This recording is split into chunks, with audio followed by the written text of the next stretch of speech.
Hi, this is Damien Marie AtHope, and I am an axiological atheist, which can simply be understood as a value theory or a value science atheist. And today I'm going to do a little bit on paganism, such as that seen beginning in Turkey about 12,000 years ago, at such sites as Gobekli Tepe, the first human-made temple dating to around 12,000 years ago, but also connected to Sedentism and thus the creation of goddesses around 12,000 years ago, as well as male gods sometime after 7,000 years ago. There is a pagan / possible shaman burial in Israel dated to about 12,000 years ago. And there is 12,000 to 10,000 year old art that seems to be either paganistic or shamanistic in a remote cave in Egypt. Not to mention the skull cult that starts around 11,500 to 8,400 years ago. Also, there is, of course, Catal, Huyuk, which is the first religious design city, dating to around 10,000 years ago. This all brings me to the understanding that I like to explain that to me, religion is an evolved product. In a general way, it all starts with Pre-Animism, but then leads to Animism, in a sense which is a theoretical belief in supernatural powers or spirits. And this physically is expressed in or with, in a sense, the later Totemism, that is about 50,000 years ago, where Animism is about 100,000 years ago. Totemism is a theoretical belief, to me, in a mystical relationship with powers and spirits through a totem item, which would, of course, elicit the need for possible full-time special persons to perform this religion or believed worship interactions with things like totemism.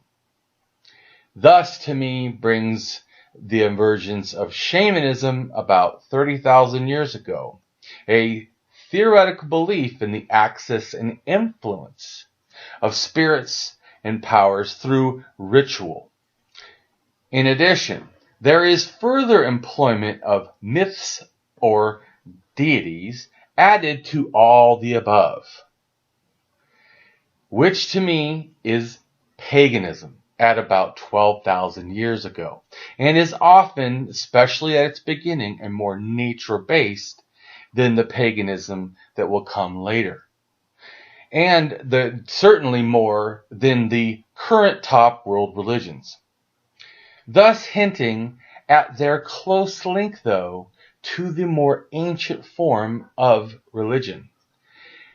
And all this thinking should help us understand that it's an evolved product. It is a thing that kept being transmitted, changed, and developed.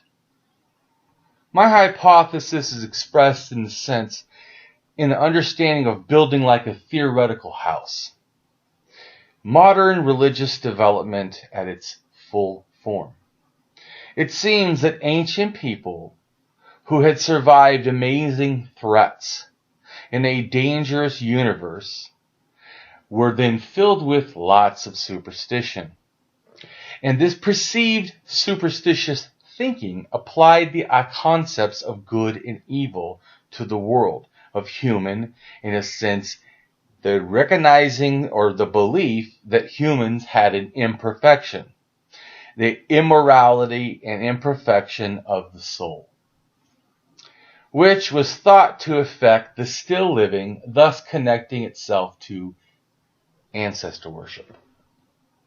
Presumably, this ancestor worship led to the belief in supernatural beings, which some were turned into the belief of gods.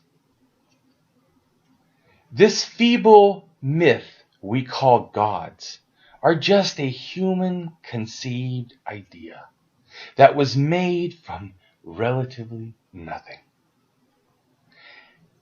And it started to be put into something, this concept, again and again, over and over, changing as it went, taking on more, evolving more, all the while they're still thought to be true and special. However, a clear understanding sees them for what they are, a supernatural, animistic spirit believed, still thought to be sacred. The Neolithic began in Iran about 10,000 years ago. It is a 10,000-year-old Neolithic tepe tell, in a sense, from Iran. The early Neolithic is somewhere around 12,000 years ago, beginning to at least the beginning parts to 11,000 years ago. It perceived, in a sense, that this happened before the use of pottery, and it also then lately followed quickly the use of tools, and still exclusively, especially flint and wood tools, and the use of new fibers. Crude figurines of sheep, goats, pigs, dogs, cattle, and people were often made in unbaked clay. People sometimes wore bracelets, pendants, beads, skirts, pierced their lips with labrets, and deliberately displayed, in a sense, deformed skulls. Barrels were normally placed under the floors of houses or in some part of an open settlement, usually though within the walls of the place, sometimes that of an abandoned house. Sedentism, farming, and agriculture were invented at least by 10,000 years ago in a region between southeastern Anatolia or Turkey, Iran, Iraq, and Syria, and are traditionally labeled as, in a sense, the Northern Fertile Crescent. Most of the technology and culture associated with farming include other things like domesticated sheep, goats, cattle, pig. The transition from hunter-gatherer lifestyle to agriculture and Sedentism is considered the aspects of what becomes the Neolithic Revolution. And I believe that this also carries the Neolithic paganism with it. Around 2,000 years later, the new Neolithic lifestyle appears in southeastern Europe and shortly afterwards in Central Europe and the Mediterranean Europe. The earliest farmers from the Zagros Mountains of Iran, such as the eastern part of the Fertile Crescent in the north and the east, are either, in a sense, the main ancestors of some of Europeans' first farmers, but they are not exactly considered to be part of the modern Europeans. Early farmers across Europe have an almost unbroken trail, in a sense, of ancestry leading them back to somewhere likely in northwest Anatolia or Turkey.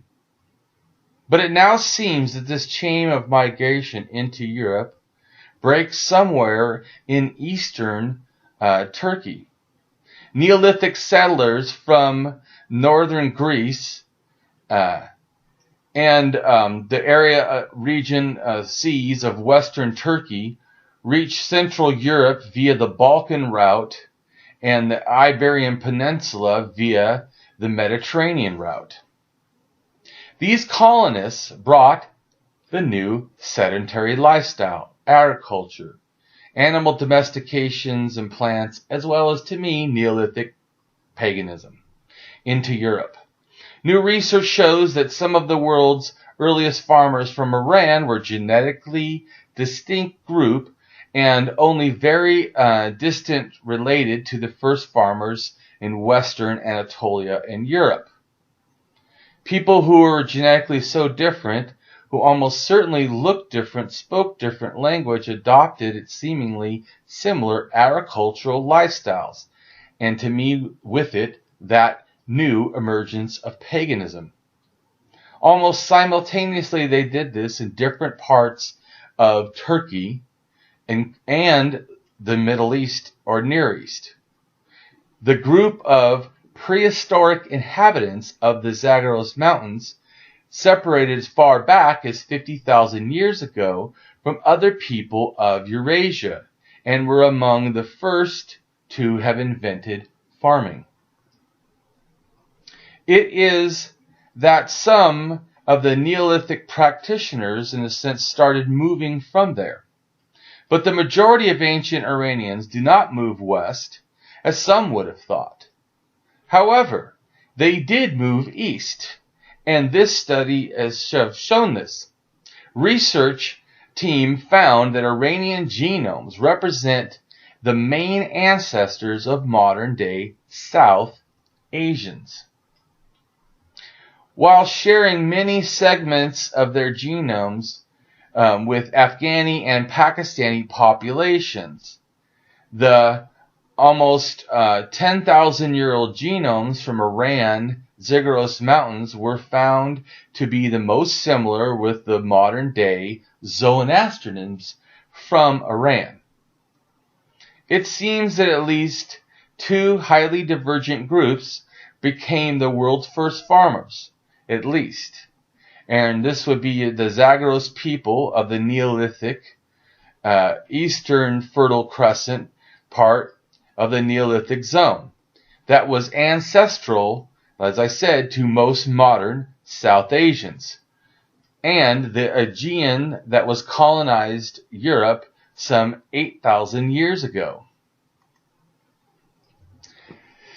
There seems to be some possible archaeological origins for early Proto-Indo-European in the Baltic during the Mesolithic.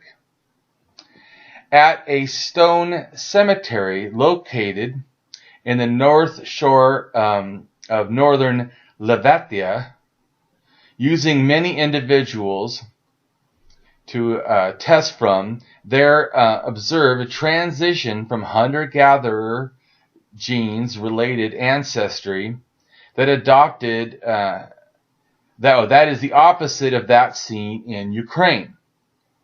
And the Mesolithic and early Neolithic individuals associated with the Kunda and the Narva cultures have ancestry that immigrated, and it's about 70% from the one, and then about 30% from another. And we also detect a shift in the ancestry between the early Neolithic peoples and those associated with the Middle Neolithic, such as the Comware complex, and who were more, in a sense, related to the 30% population. The cemetery contained 330 burials, with roughly equal numbers of male and female, although 1/3 of the burials are children. The principal grave goods are animal tooth pendants, occurring in both adult and child graves.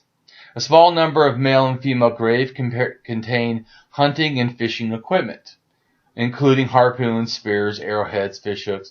The early burials are dated to the Middle Mesolithic, or about 10,000 years ago, but they continue through the Stone Age, extending over at least 4,000 years.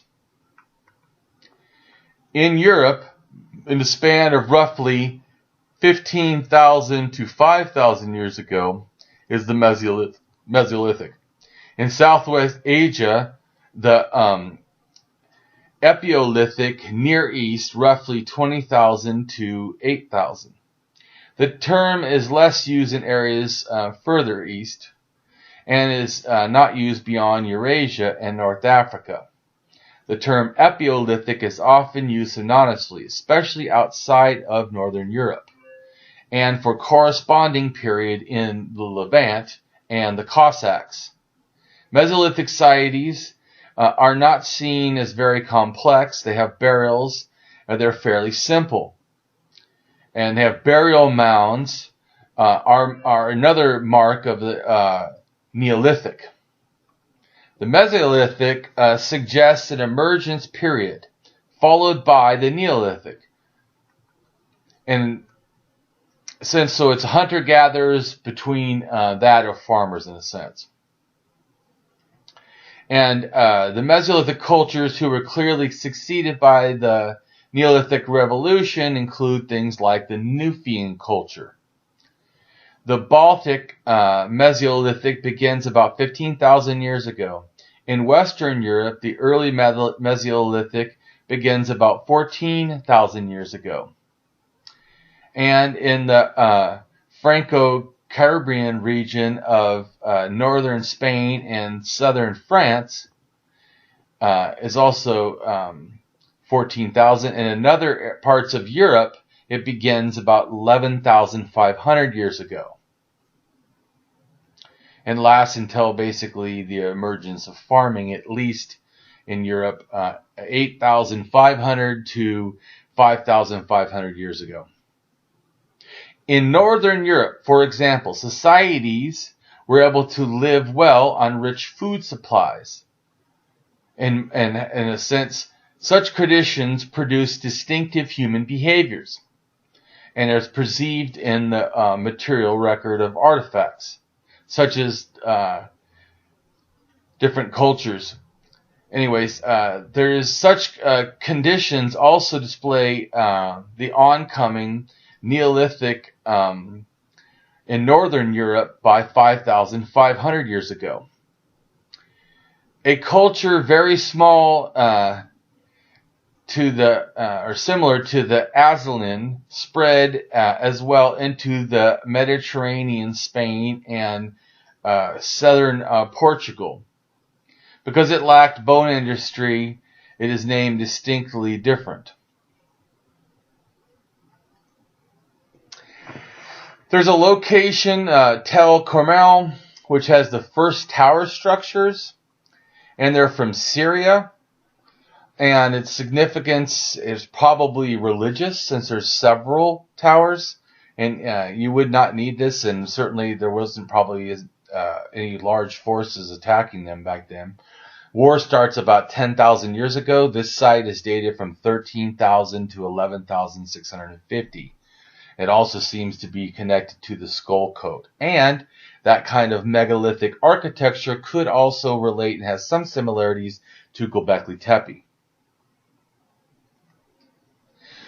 So it seems that there was maybe a comet impact or something that happened that caused the abrupt change of climate in the Younger Dryas. The Younger Dryas is about 12,900 years ago until 11,700 years ago. And it's a return to glacial conditions and temporarily reversing of warmer climates. It is thought to have caused the decline in strength of things at the North Pole. Anyways, the Younger Dryas effects were varying in intensity, especially throughout North America.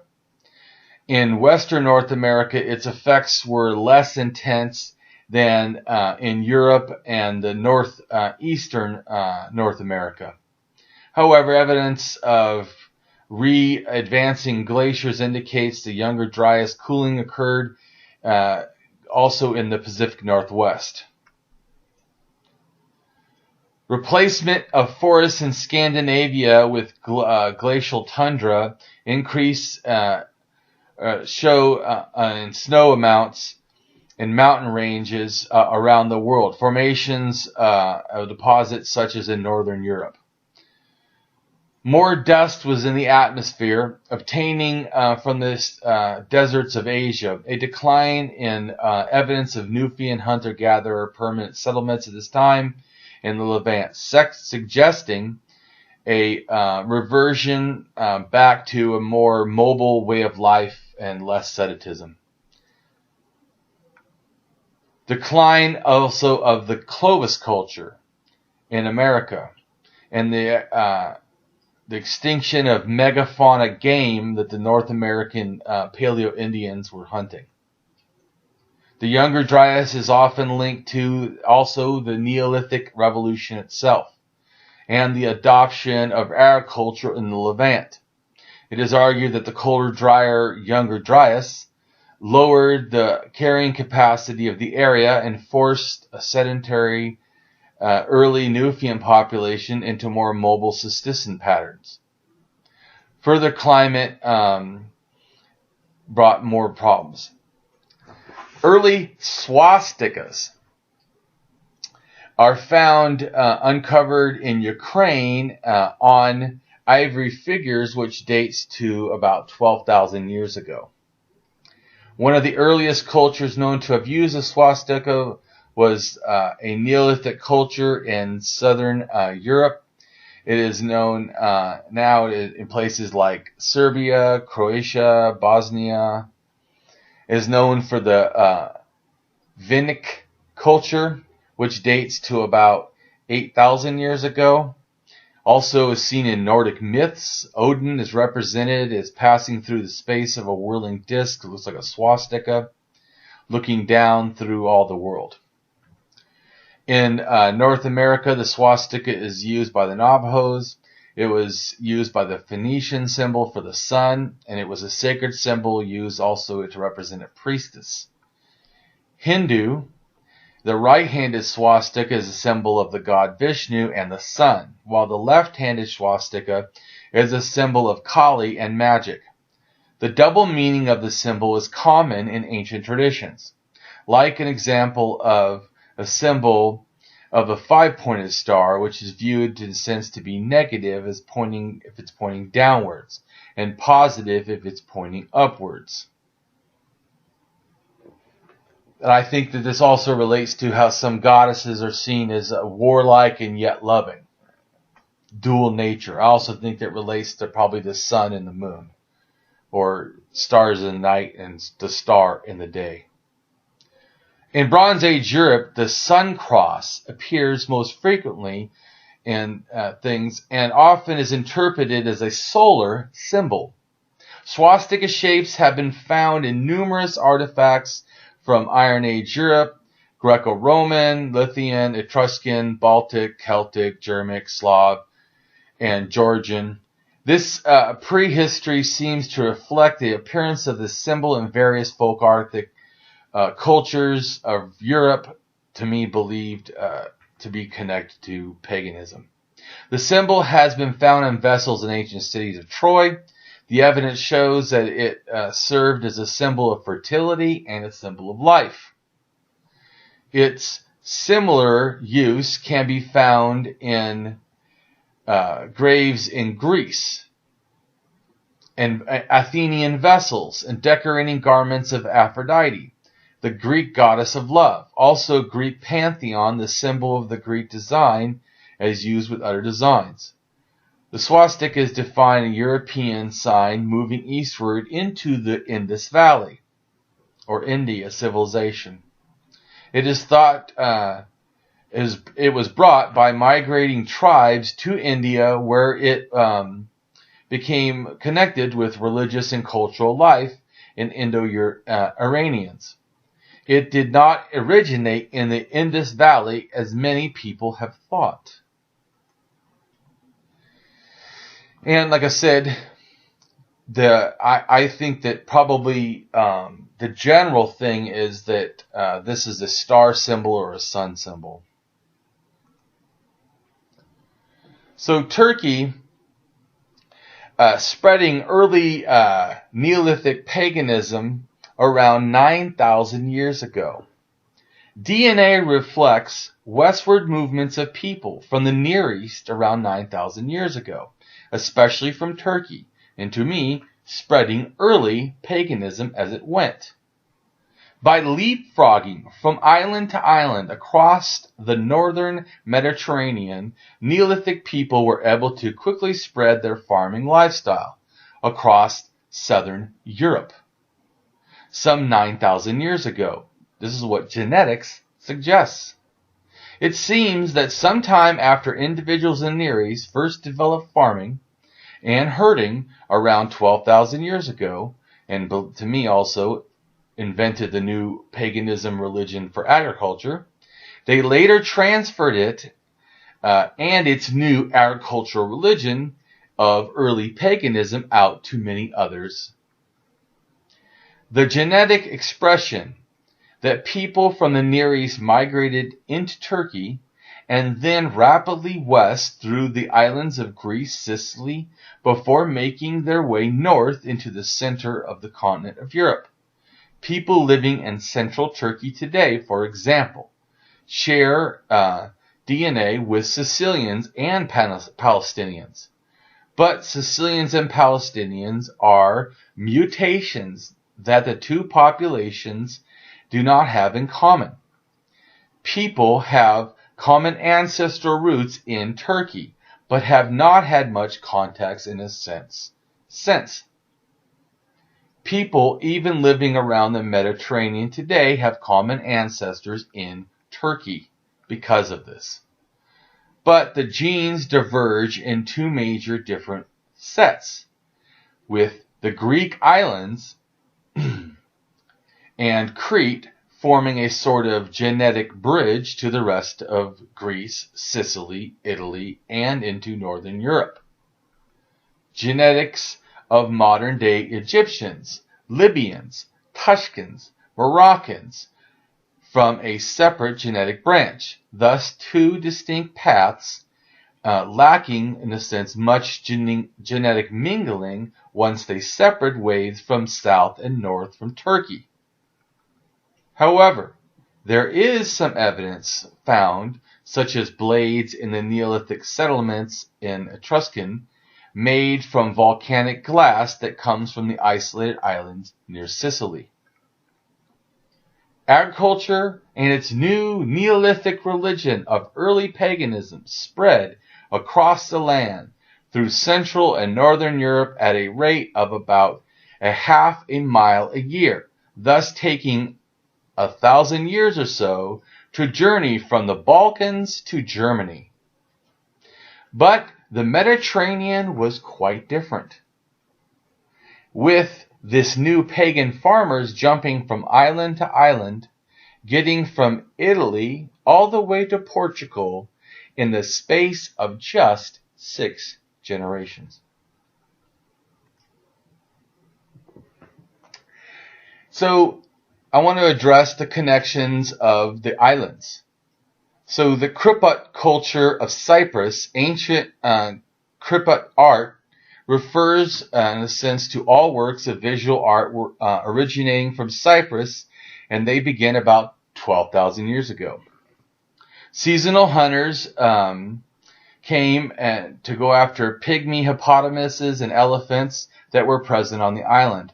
The first Neolithic settlers in Cyprus originated from either the Syro-Palestine coast or southern Anatolia itself, forming communities founded on this new agriculture. It was towards the end of the Neolithic people when these people began to bake modern clay vessels, which were frequently embellished with abstract designs in red on a light strip. During this period, a flood of Syro-Palestinian and Anatolian or Turkey migrants introduced a more advanced set of culture and, of course, the religion. Whereas the religion was practiced now with art and processes became more complex. Examples of such art are of importance like the female figurines formed of clay or stone which represent fertility as one of the crucial values of agrarian societies at that time. Middle Bronze Age between 3,900 years ago and 3,650 years ago has contacts with Egypt, the Near East, Minoan Crete, the Mycenaean Greece. Despite the continuation of agriculture, certain developments have diversified and burial practices have proceeded. The building of unique religious installations as well as seals indicating a more sophisticated society emerging. Crypto-Minoan script was regularly used on the island of Cyprus and by the crypto migrants overseas during the late Bronze Age. Although it is still undecipherable in a sense, the sign sequence inscribed on miniature ox ingots and associated with clay tablets may hold a clue to their purpose in writing. The ingots were previously interpreted as gift grave offerings, in a sense, inscribed with dictations. It suggested that they were extremely pure copper and they were produced in a sense like a commercial way. They were marked with band and seemed to have a high quality. So there's a real understanding of how close, in a sense, the connection of these islands are with the peoples that were migrating from Turkey and then thus transferring their languages and religion ideas. Genomes can tell us a lot, and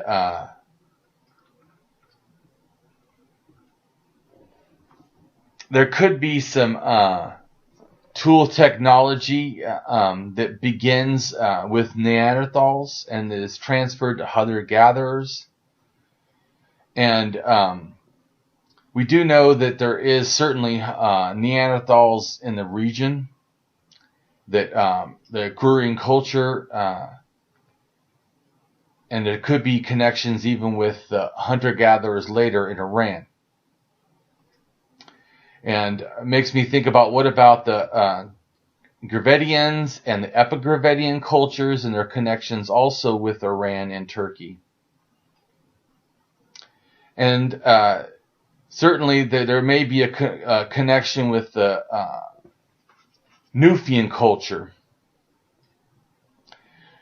And the genome of a 30 to 50-year-old woman from Ganja Dara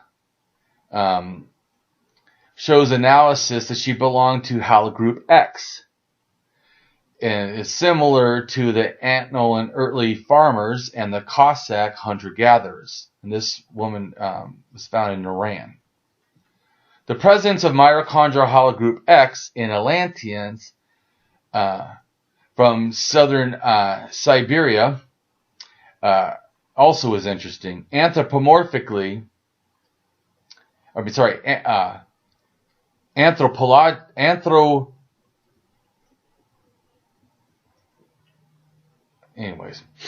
Southern Anatolians and typical for Central Asian Mongoloids, like the Mongolians, the Yurts, and the Bureks, whereas northern Atlanteans exhibit some Caucasoidal features similar to Eucratic groups. Clay tokens from Susa, a site in Iran, are seen as a composite photograph type of images in a sense. They were tokens that are about 5,000 years old, and some of the tokens have sphere shapes and disc shapes, cone shapes, Anyways, the more elaborate tokens seem to have marks on them and with impressions or lines. And the tokens with variant shapes and markings also, some can be in a sense equated with early Sumerian. Early geometric tokens are found in sites in the Zagros Mountains of Iran at Tepe Ashwab and Ganji-e-Dara Tepe, and Proto-Elamite pottery dating back to at least half of the 5th millennium, and has been found at Tepe Shak, where Proto-Elamite writing and the first forms of writing, possibly seen in Iran, have been found on tablets to this date. The first cylinder seals also come from the Proto-Elamite period as well. There's been found at least 52 tokens that represent 12 major categories of tokens, with incised characters that appear, in a sense, in early Sumerian inscriptions. Most of the inscriptions cannot be totally read. Their meaning connected to symbols. And the Sumerian numeral symbols equivocate the various spherical conal shapes that are found in other tablets.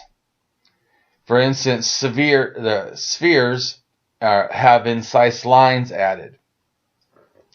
And in a cone, there's a circular punch mark added. Neolithic graves from central China may have the world's first writing, such as signs carved in 8,600-year-old tortoise shells, which could have involved shamanistic rattles. Tortoise shells were found in 24 Neolithic graves excavated in the province of northern China, dating to around 8,600 years ago.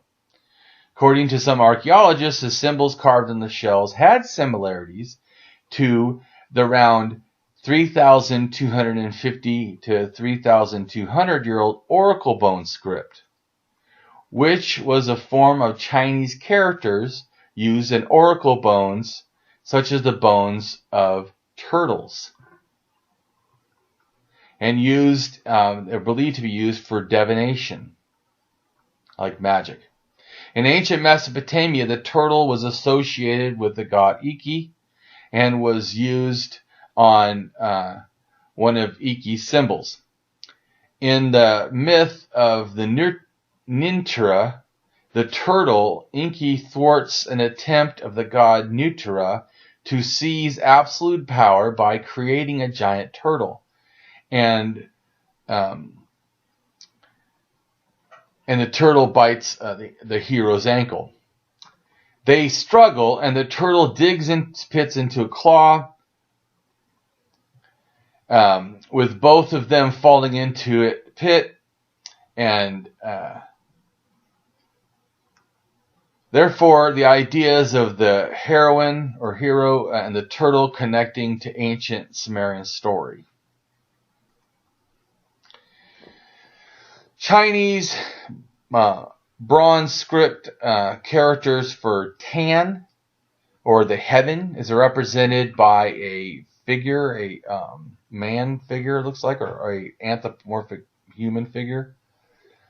Is one of the oldest Chinese terms for heaven, and the concept is seen in Chinese mythology, philosophy, and religion. And it is seen on the oracle bone script.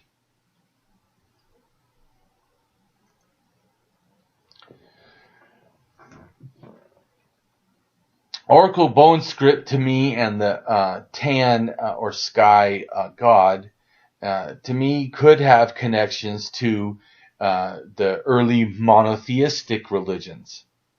Single god religions, or monotheism, which I call, as a negative term, manotheism, since it really cares a lot about men, there really isn't any single goddess religions, but monotheism in a sense is relating to, in a sense, this emergence of male dominance. And I think it starts about 4,000 years ago. Tan is one of the oldest Chinese terms of heaven. During the Shang dynasty, the 17th to 11th centuries BCE, the Chinese referred to their supreme god as Xing'e, Lord on high, Ding Lord. During the following Zhou dynasty, Tan became synonymous with this figure. Heaven worship was, before the 20th century, an orthodox state religion in China. In Taoism and Confucianism, Tan is a celestial aspect of the cosmos, often translated as heaven. It is mentioned as a relationship with aspects of Di, the earth. These two aspects of Taoist cosmology are representative of Taoism. They are thought to maintain the two poles of the three realms of reality. The middle realm is occupied by humanity. The lower realm is occupied by demons and ghosts. The first Shang means high, highest. First primordial and second Ding is typically considered as short for Hanggai. In modern Chinese, the title of Emperor of China, first employed by Qin Shi Huang, and is usually translated as emperor. The word itself is derived from 3 Hang and 5 Ding, including Yellow Emperor, the mythological originator of the Chinese civilization, and the ancestor believed to the Chinese race. However, the different symbol or same symbol can refer to the high god of Shang, meaning the deity manifestation of God. Thus, the name Xing should be translated as highest deity, but also have been given the meaning of the sense a primordial deity or a first deity seen in classical Chinese. The deity preceded the title of Emperor of China and were named after him. Their role in the Tanzi, the Sons of Heaven, and the classical texts, the high conception of the heavens is frequently identified with Shang Di, who is described somewhat anthropomorphically. He is also associated with the polar star, the conceptions of the supreme ruler, Shang Di, and the sublime heavens, Hung Tin, afterwards were absorbed by each other. The earliest references of Shang were found in oracle bone scripts of Shang dynasty around 4,000 years ago, although it was seen in later classical works in story. There's claims of an early significance, such as the Emperor Shun. Even before the Zhang dynasty, the Shang Di is a recognition of two Chinese characters that are modern Chinese in origin now. The title of Emperors of China are first employed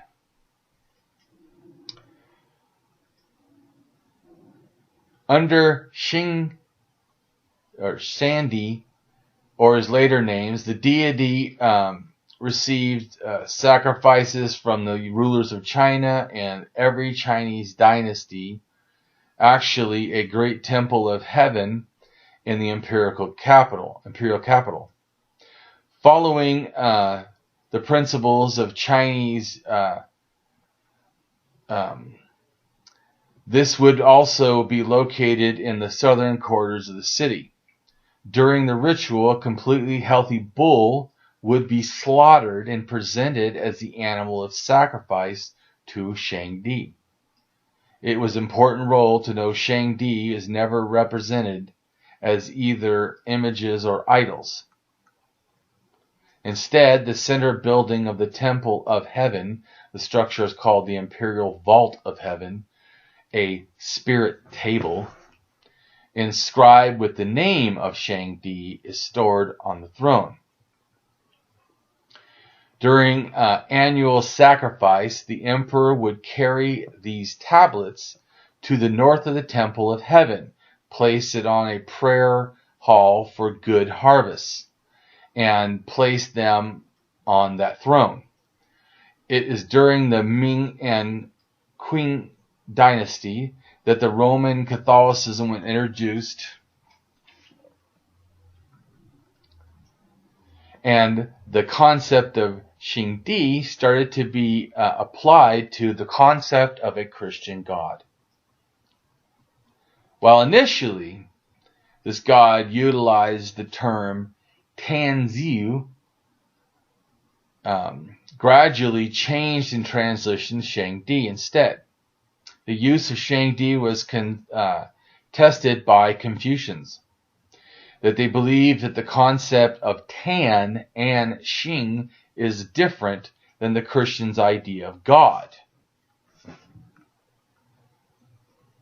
Christian's God, in a sense, is seen as a creator and thus different. But to me, a lot of this stuff is still the same things. An 8,000-year-old veiled mother goddess was seen in northwest Bulgaria, the earliest deity of Europe's first agriculturists.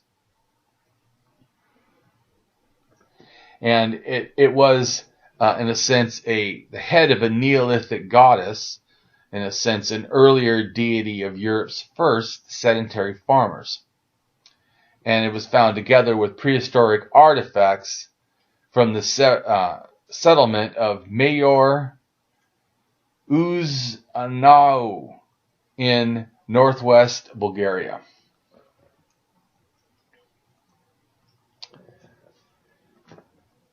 The Balkan megalith area is not that far after leaving Turkey.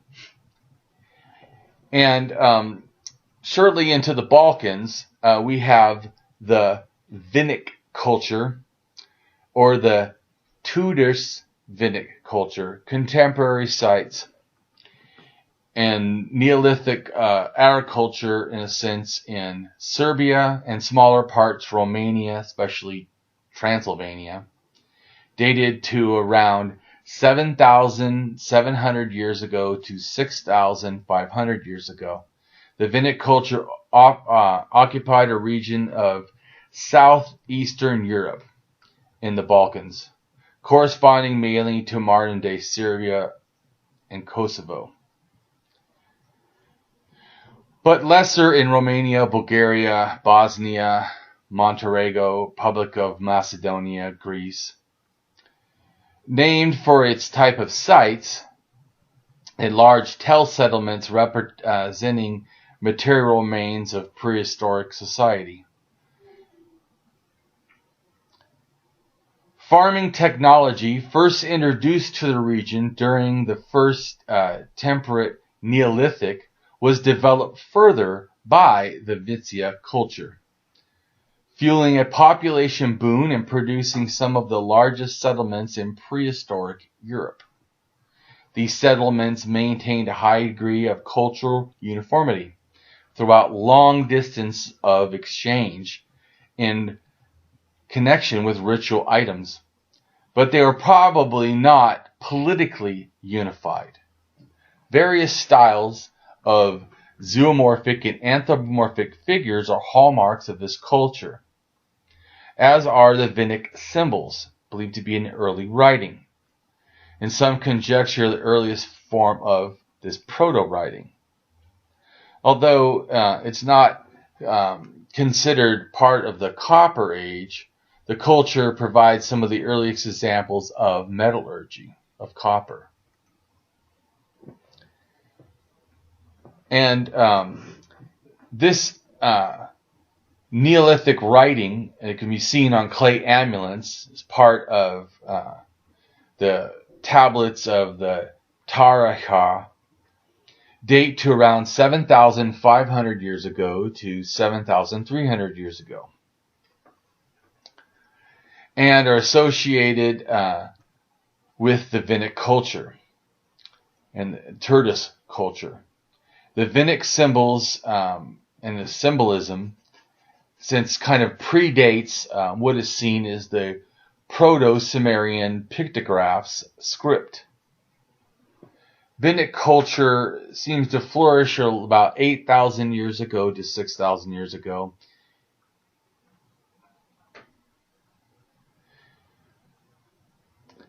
Another part of the Vinic legacy are the curious masks.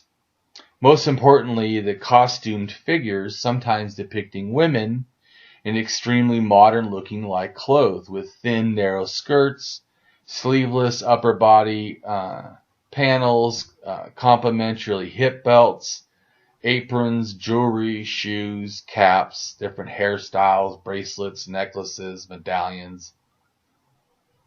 Archaeological data shows that the Neolithic expansions from Turkey was not a single event, but represents by several waves of migration.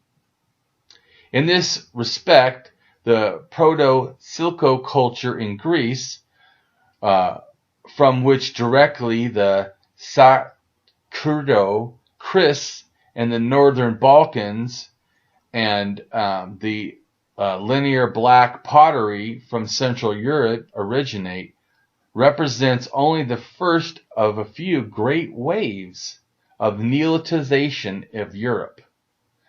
The later great waves of migrations from northwest Anatolia led to important cultures of southeastern Europe, such as the Vinic and the Bosan cultures. Secondly, there is a total absence of aDNA from Southeast Europe in the current models. Variability of DNA from 63 individuals recovered at 10 archaeological sites in Romania, spanning a period of 8,300 years ago to 3,100 years ago, between the early and the late Neolithic Bronze Age in Romania. This is a area of southeastern Europe from which different prehistoric human groups have passed through and later spread into Europe. Early Neolithic Starko-Chris culture, the mDNA observed and samples are from the early Neolithic Romania that were assorted into European halogroups H, HV, J, and T1A. Halogroup H is the most frequent in present-day European populations, and the halogroup J and T1 are suggested to be markers of the Neolithic diffusion from the Near East. The remains of some of the oldest civilization of Europe is seen in the Vinic culture on the banks of the Danube, not far from Belgrade. The largest Neolithic settlements in Europe date back to about 9,000 years ago, considered to have been the center of civilization spread. The new territories in Bosnia, Serbia, Romania, Bulgaria, Montenegro, Macedonia, and Greece.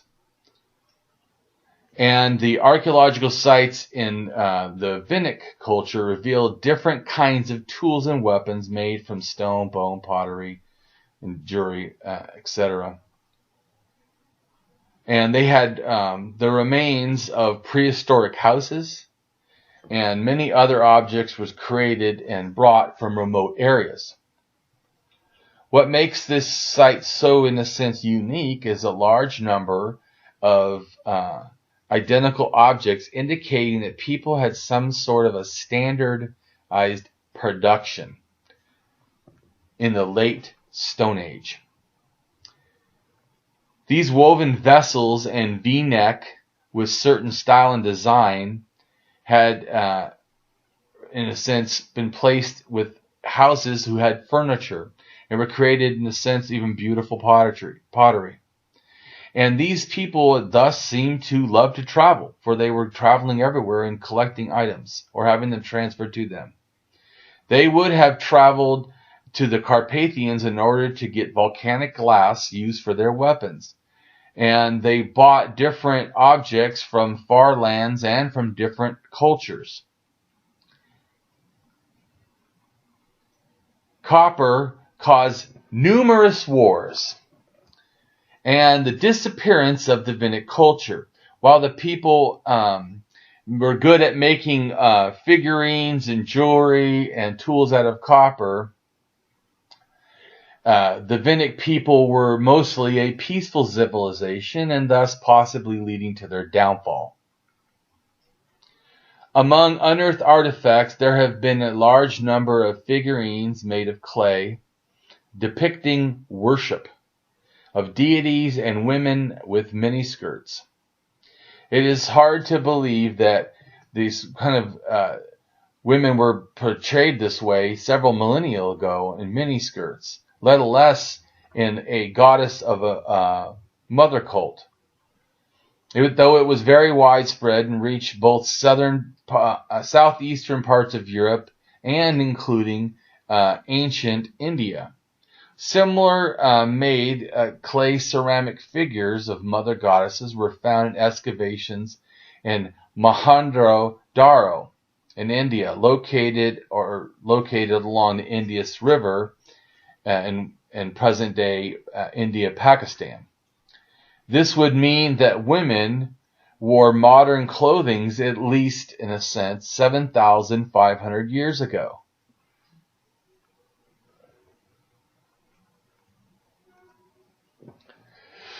There's an important movement or direction we can see, we can appear, the migrations leading to the pyramids. Some of the oldest, like step pyramid,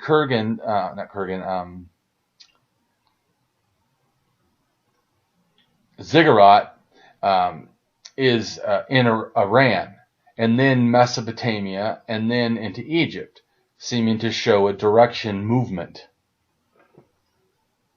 Or at least possibly. Also, the Kurgans or bound their mound burial graves. They seem to start near the Altai region about 7,000 years ago, and then move steadily west into the Balkans and Ukraine and whatever. Also, is interesting how there's a real connection with the dolmens and the distributions in both the Balkans and in even connections all the way to India. The Kirsch tablet is a limestone tablet found at Tel al-Hamur in Iraq, and is a site of an ancient Sumerian city of Kish. The Kish tablet is inscribed with proto-cuneiform signs and pictographic writing, and it's dated to around 5,500 years ago, made during the Huyuk period.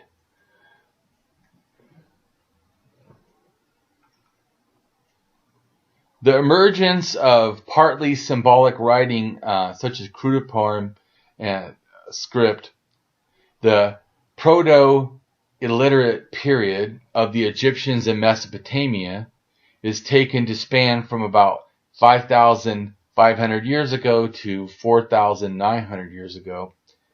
The first administrative texts dating to 5,100 years ago found in Jabdet Nisr and Tel Upkar represent further stage in development of proto-cruciform to cruciform. There could be also possible connections with other areas. During the Proto-Elamite period, which is 5,300 years ago to 4,800 years ago, a political and economic harmony seems to have arisen in southwestern highlands of Iran, drive its control over major trade routes and the Iranian plateau and Mesopotamia. And it shares styles in ceramics, art, and architecture used in those other areas, and distinctive systems of writing and recording things. This reconstruction is supported by independent evidence that exploited materials at Fakr Haba, a city in northern India, and obviously outside the Proto-Elamite sphere of influence, such as in the lowlands of western Iran, emphasizing the role of long-distance trade, as always, can play in the rise or decline of prehistoric complex societies. Proto-Elamite harmony was a political and social phenomenon, but it was based on exploitation of an economic situation. The important factor has not changed in the mode of production or control over the means of production, such as the available land and natural resources, but instead it is a control over the ability and access to trade.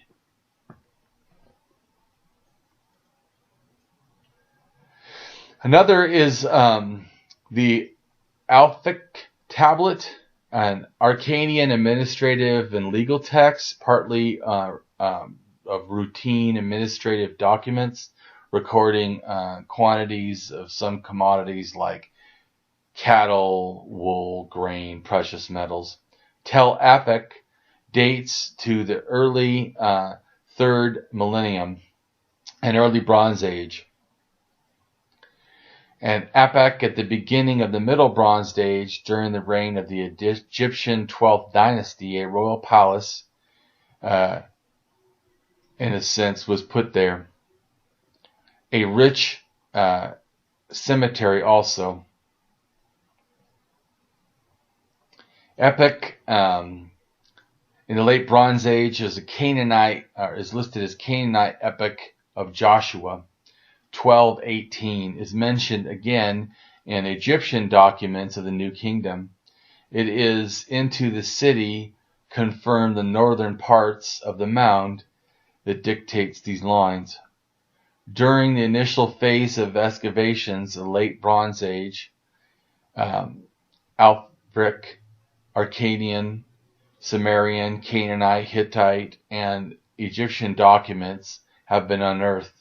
Most of them coming from tall fortified public building, which have been called the government houses. The extent of such diverse, complex inscriptions, many of them unique in Israel, points to an importance of Canaanite epic as a city situated in one of the main crossroads of the ancient Near East, a meeting point of cultures and languages. So the areas that are likely in the Cossacks and in some parts of Iran may connect to, in a sense, the Gravettian derived cultures by about 10,000 years ago to 8,000 years ago. Our culture, cattle herding and other things, pottery, were derived in the Near East at this period, And these technologies arrived, from Turkey, and though this region, in a sense, in general, we're already lightly inhabited. It doesn't seem like these new people that came in were doing it as war, just more like transferring ideas and peacefully entering in migration. So it starts with the Near East and Turkey, Iran, and Iraq, somewhere around there, and could even be parts of Israel, Jordan, Lebanon. Those areas, in a sense, go into Turkey. And by 9,000, 8,000 years ago, they're in the Balkans and so on.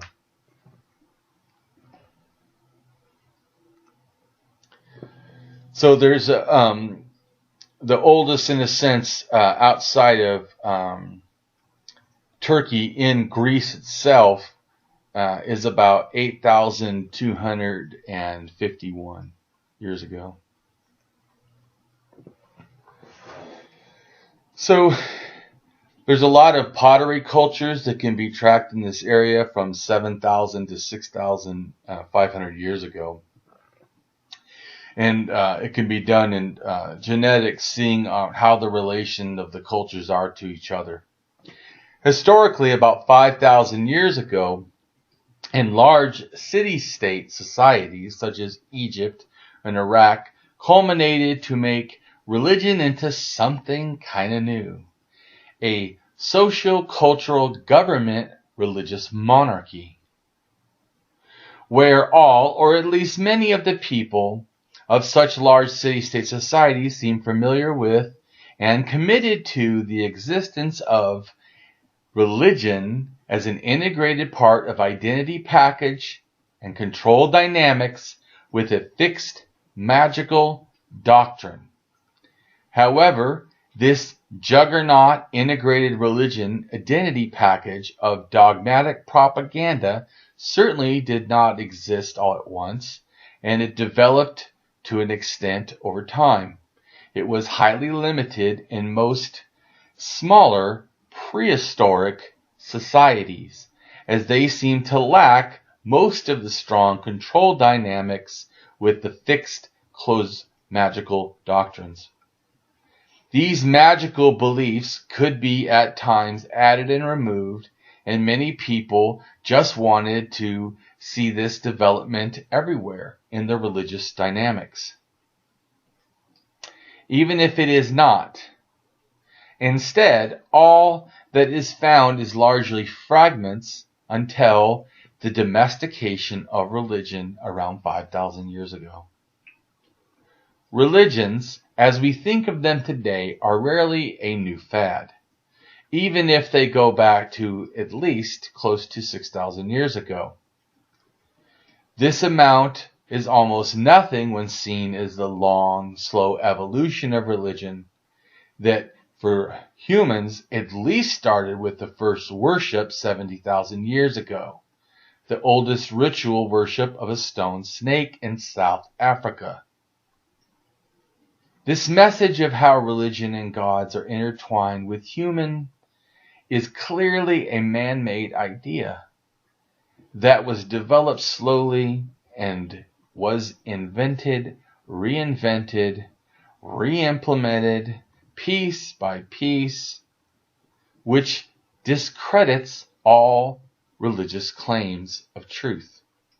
This seems to be a simple point which some are just not grasping, not understanding how devastating this is to any claims of truth, when we can see the lie clearly at archaeological sites showing religious evolution. Understanding religion evolution, I will sum it up again, is animism around 100,000 years ago, totemism around 50,000 years ago, shamanism around 30,000 years ago, paganism around 12,000 years ago, and then progressed organized religion, still paganism, around 5,000 years ago.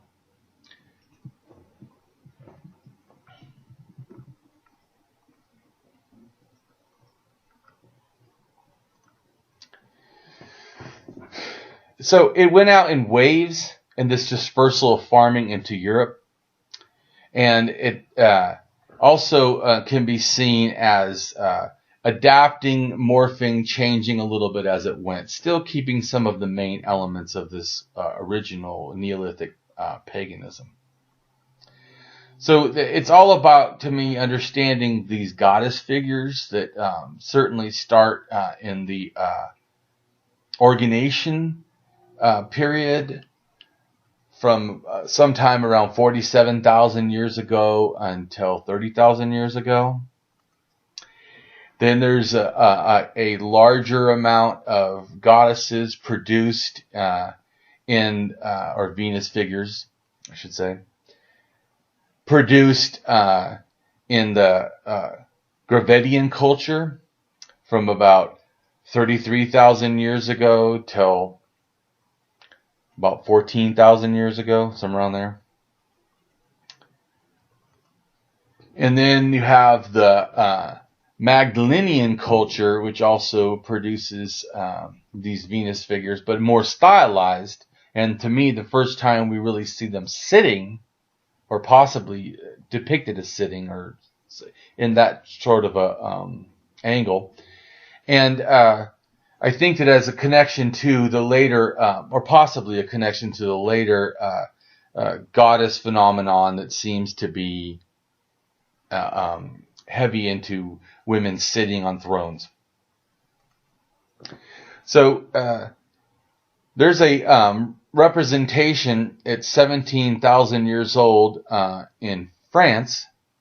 And I think it could be a representation of a totemistic, sort of a reincarnation scene at Luxor Cave in southwest France. And it depicts a man with a bird head and next to a bison that could be charging him. And the phallus symbol on the man appears to be the same as the bullhorn.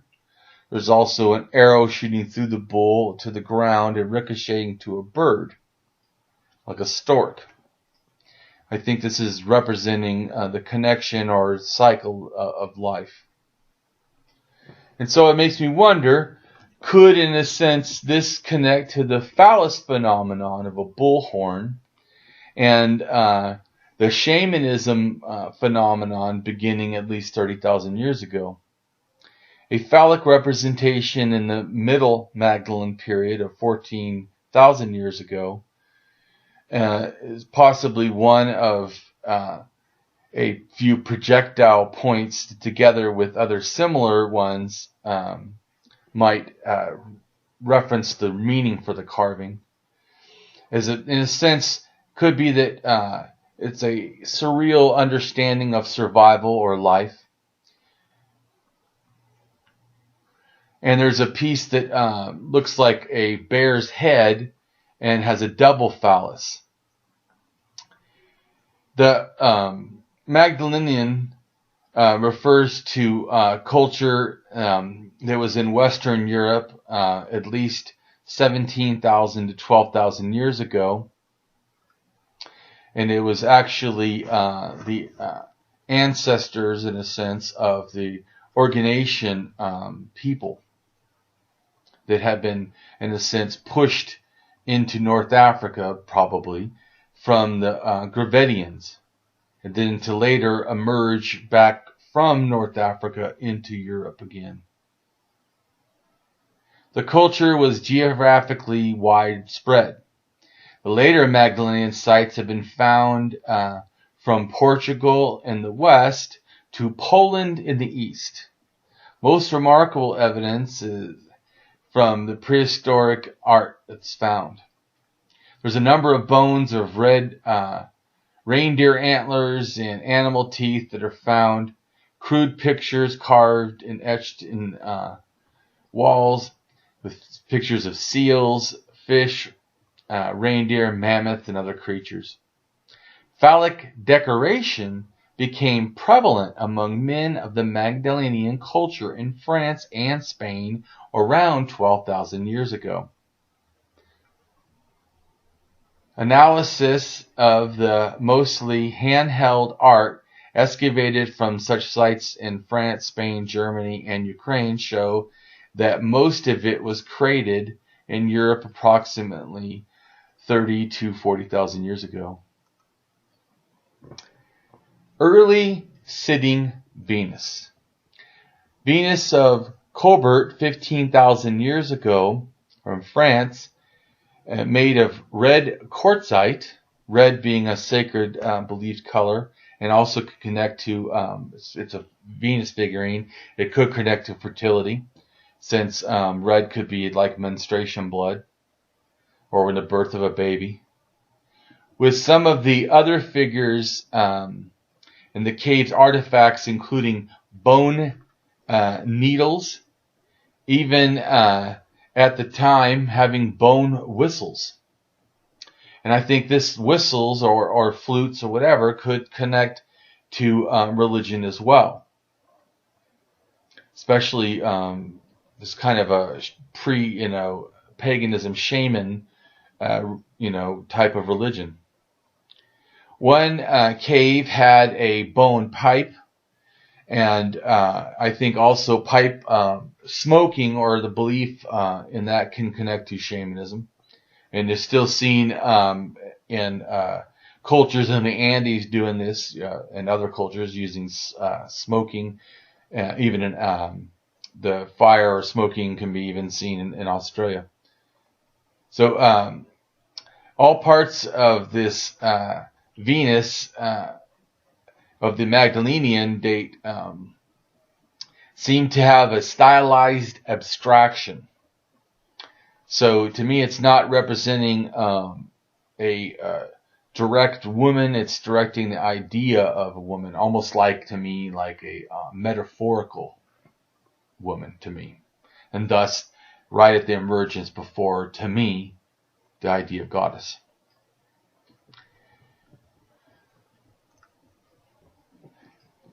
"13,500 years ago in Turkey is found the Yufa man, a statue that expresses, with an expressionless face, without a mouth. It's about 6.5 feet tall, like a totem pole, and it's made of stone, and it's holding what looks like it could be his own genitals, which it also could connect to the phallus phenomenon.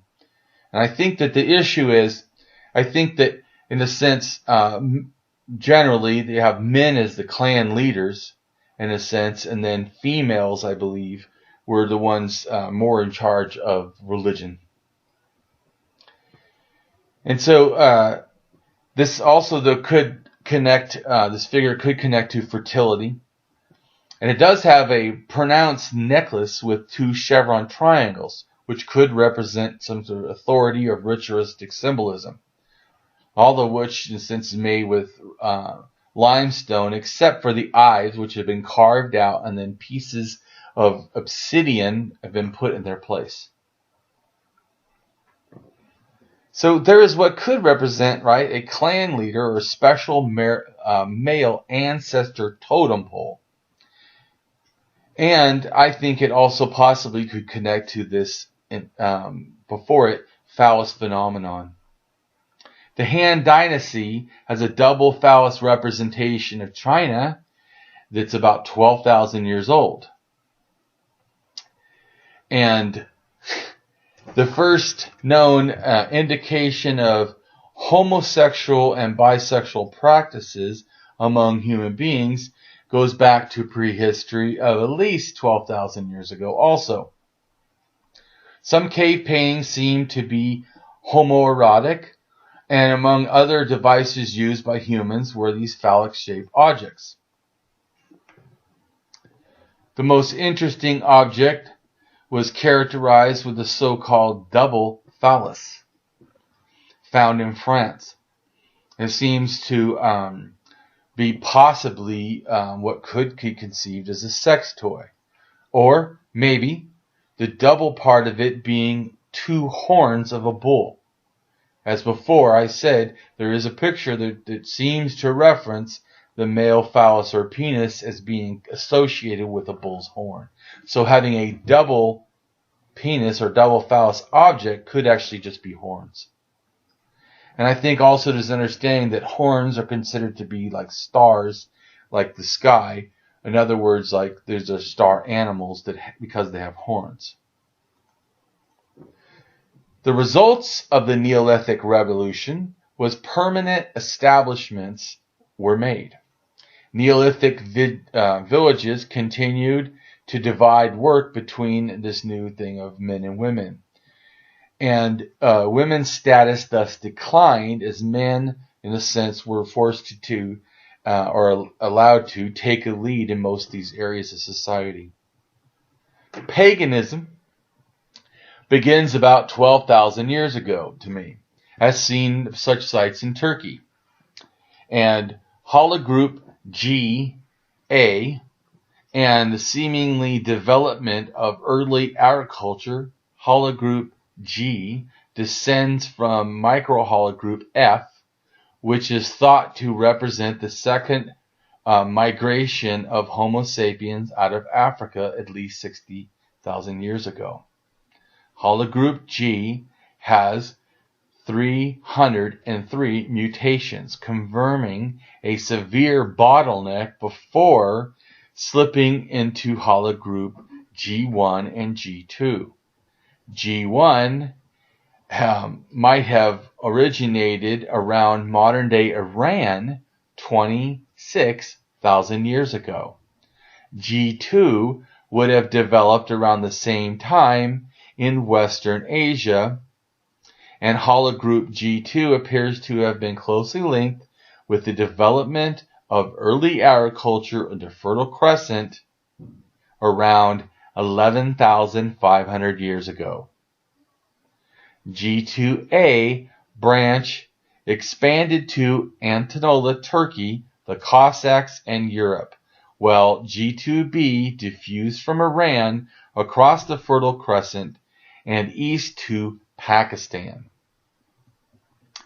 There has so far been ancient Y-DNA analysis from early Neolithic Anatolia, Turkey, Iran, Israel, Jordan, as well as the Neolithic cultures in Europe, Thessalonian Neolithic in Greece, the Star Hervo culture in Hungary and Croatia, the LBM, the linear black pottery culture in Germany, and the Romadero culture in Italy, and the cardamom pottery in southwest France and Spain. And all sites yield a majority of G2A individuals, except from the Levant. This strongly suggests that farming was domesticated and disseminated by members of Hologroup G, at least from Turkey and Iran, then moved to Europe. 44 ancient Near Eastern samples, including that of Neolithic farmers from Jordan and Western Iran, have been found with G2B samples dating from the pre-pottery Neolithic around 9,250 years ago and G2A1 from the early pottery Neolithic 7,700 years ago, both from Iran. The highest genetic diversity within Hologroup G is found in the northern parts of the Fertile Crescent, between the Levant and the Cossacks, which is a good indicator of its origin. Catal in south-central Turkey was founded by farmers who brought domesticated goats and sheep.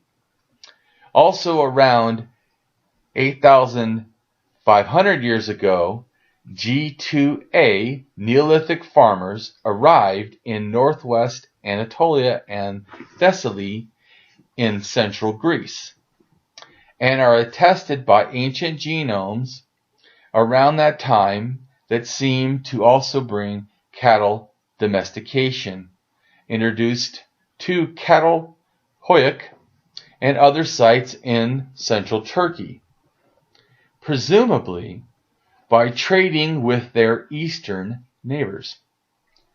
Ancient skeletons from the Starservo-Crusoe-Chris culture from 8,000 to 6,500 years ago in Hungary and Croatia, and the linear pottery culture 7,500 to 6,500 years ago in Hungary and Germany, all confirm that G2A, both G2A 2A and G2B, remain the principal paternal lineage even after farmers had immigrated with the indigenous populations.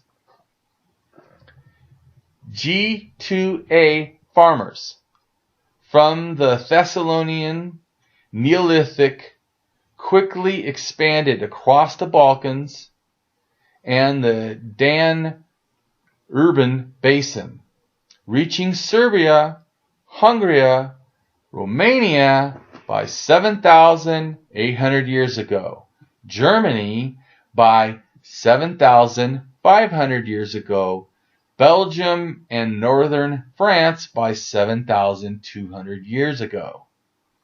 By 7,800 years ago, farmers making, in a sense, cordal pottery arrive at the coast of northwest Anatolia with pigs. These people crossed the Aegean by boat and colonized the Italian peninsula, the Illyrian coast, southern France, Iberia, were established with this cordum pottery culture between 7,000 years ago and 3,500 years ago. Once again, ancient DNA yields a majority of G2A samples in the cardamom pottery culture, with G2A frequencies above 80%, against 50% in the Central and Southern Eastern Europe. Nevertheless, substantial minorities of other hologroups have been found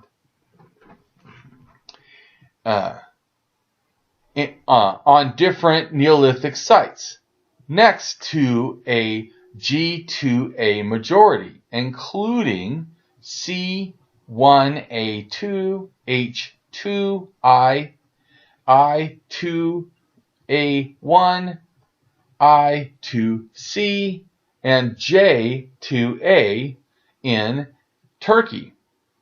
C1A2 EM78, H2I, I1, I2A, I2A1, J2, and T1A in southeastern and central Europe.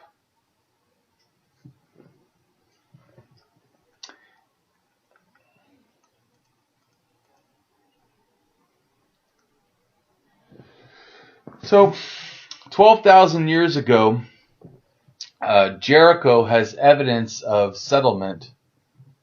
Jericho was a popular camping ground for Nubian hunter-gatherers who left a scattering of crescent microlith tools behind. 12,000 years ago is the earliest suggested dates for the domestication of the goat. 11,600 years ago is the current Holocene epoch. 11,000 to 13,000 years ago is the earliest recorded dates, in a sense, for Gobekli Tepe in Turkey.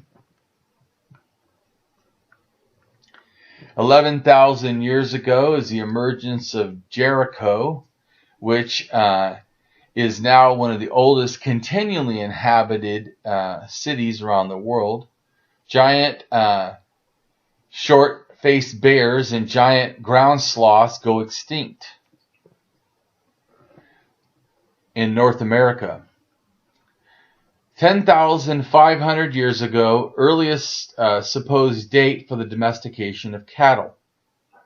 10,000 years ago is an extinction event.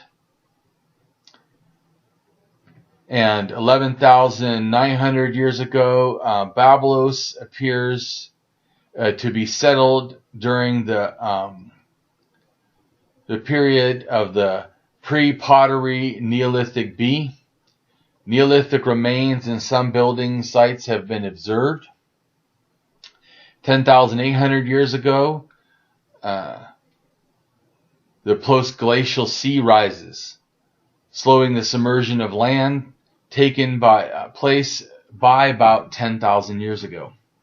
10,000 years ago to 9,000 years ago, in northern Mesopotamia, what is now Iraq, cultivation of barley and wheat begins.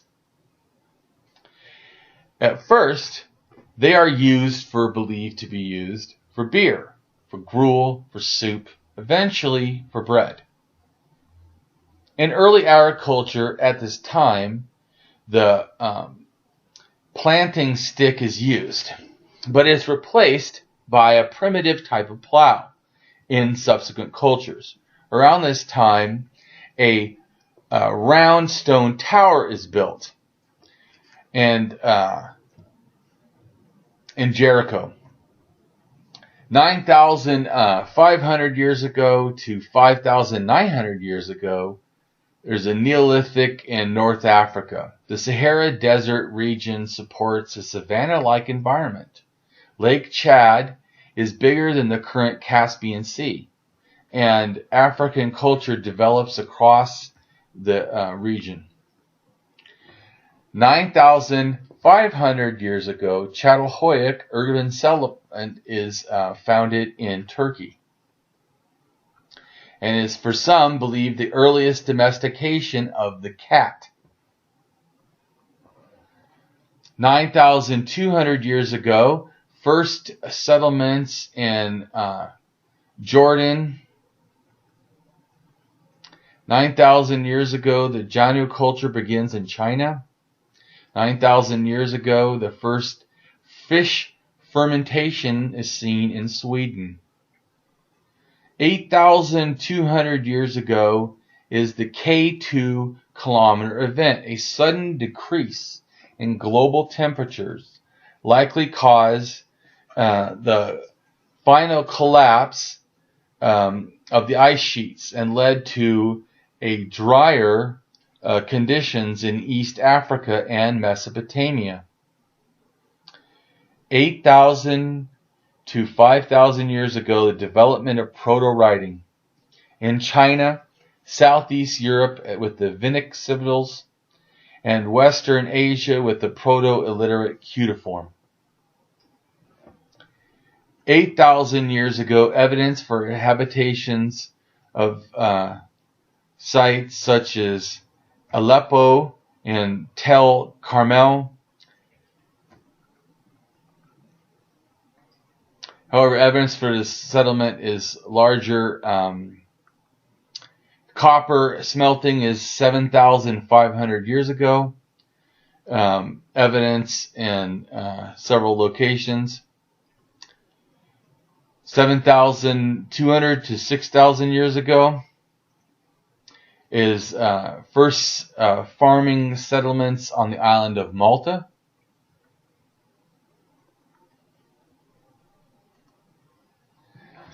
And Gobekli Tepe, their first human temple, 12,000 years ago, approximately.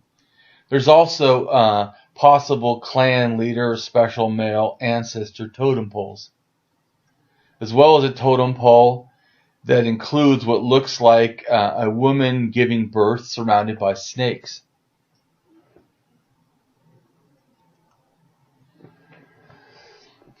The Sinclair sculpture, or Sinclair idol, the oldest wooden sculpture in the world,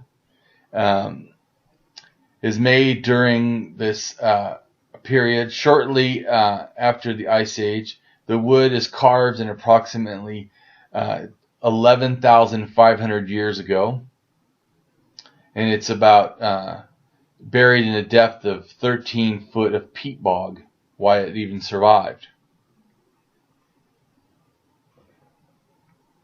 And it has geometrical motifs and decorated on its surface, including things like zigzag lines depicting a human face and hands, horizontal lines, it may be representing ribs, and has lines broken into chevrons that cover the rest of its described body.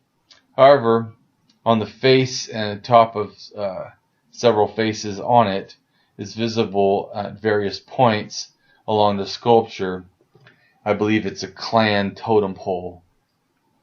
It resembles what looks like almost an older version of a totem pole. Scholars have proposed various ideas about the carvings and the meanings. Other researchers have suggested that the markings could be some kind of a map.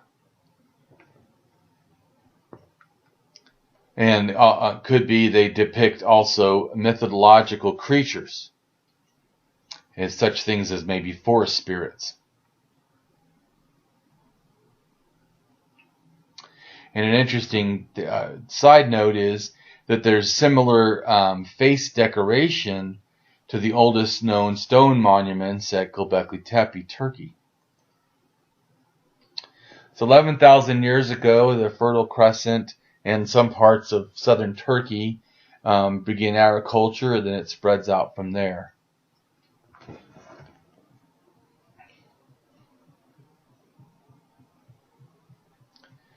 And it's a concession of not one set of people, but like I said, many waves of migration.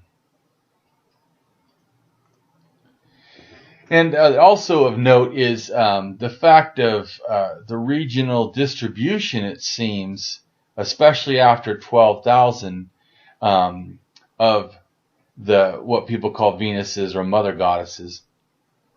And the 11,500-year-old one from Israel is sitting, in a sense, goddess figurine.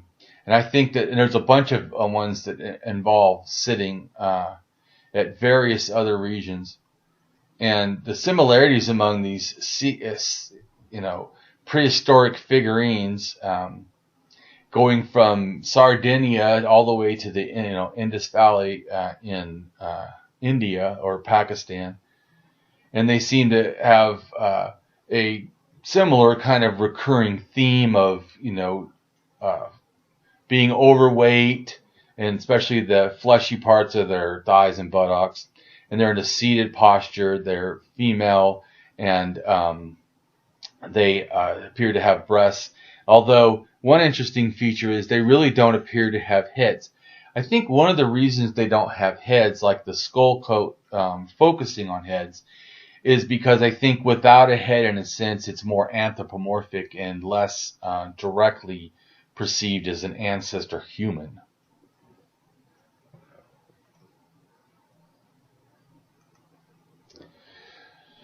There's also possible clan leader or special male ancestor totems with similar faces to the figure from Russia and that's 11,500 years ago, the Sinclair idol, and also Gobekli Tepe, that's 12,000 years ago, at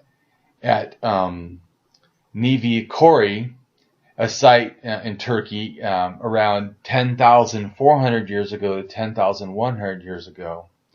And also at that same site, there is a megalithic temple and it's about 10,400 years old.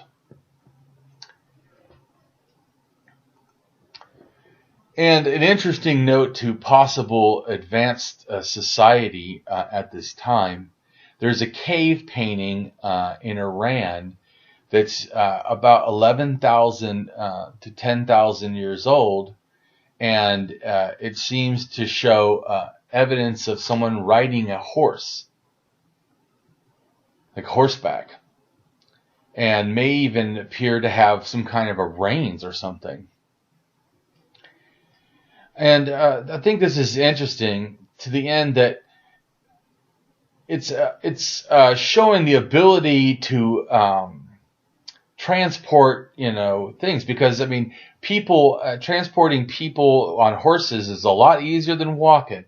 And then just think of also if the horses were used to, pull things even at this or some early, time, you can see how the transportation of civilization and distribution of, also religion would be a lot easier, and it would have a longer reach. And there is evidence of how early agricultural communities thrived in Iran around this time of 11,000 to, like I said, 10,000 years ago. And maybe even 12,000 years ago in Iran. And to that end, in a sense, their sites do seem to have a unique provenance.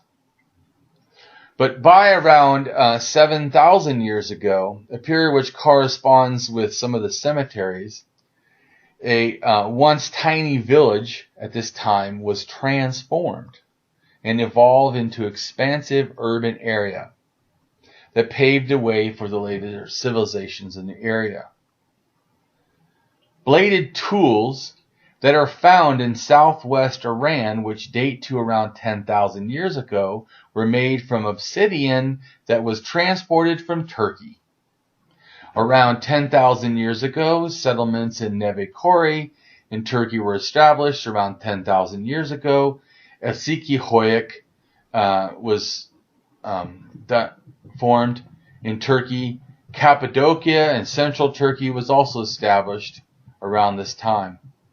Around 10,000 years ago, settlements at Sigalos in southwest Turkey are also established. Around 9,500 years ago is the establishment of Çatalhöyük. A very large Neolithic and Paleolithic settlement in south Turkey is founded. Around 9,200 years ago, Kanayu in southeast Turkey is formed. The likely domestication site for emmer wheat and the first domestication of cattle and pigs.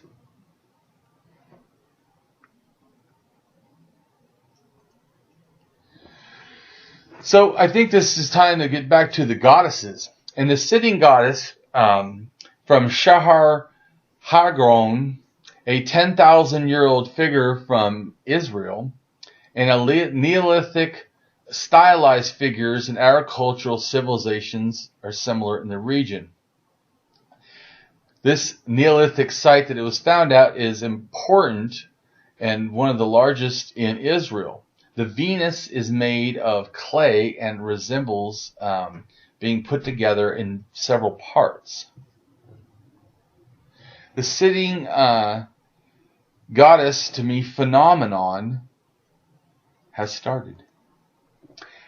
The first, in a sense, what I think for sure is a goddess on a throne, comes from that first religious, city, created city, Çatalhöyük of 9,500 years ago from south central Turkey.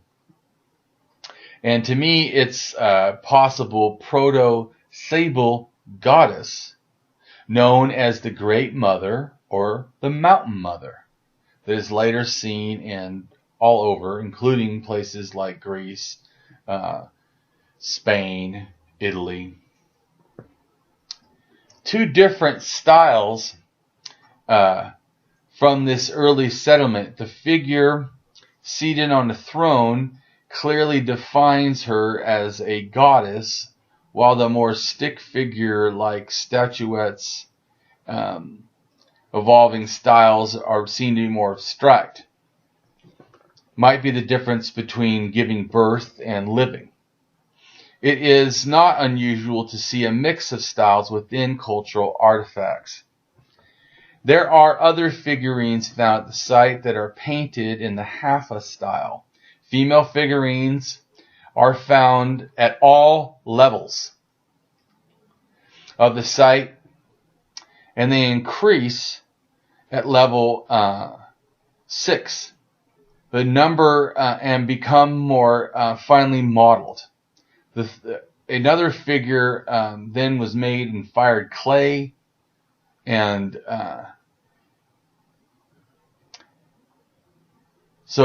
the lion-headed goddesses of West Asia. I think there's the chair that the oldest figurine is sitting on, or throne, is in a sense has a lion or some sort of a cat on each side. And the goddesses on a lion throne is abundantly attested in archaeological sites in Lebanon, Syria, Jordan, Canaan, Israel.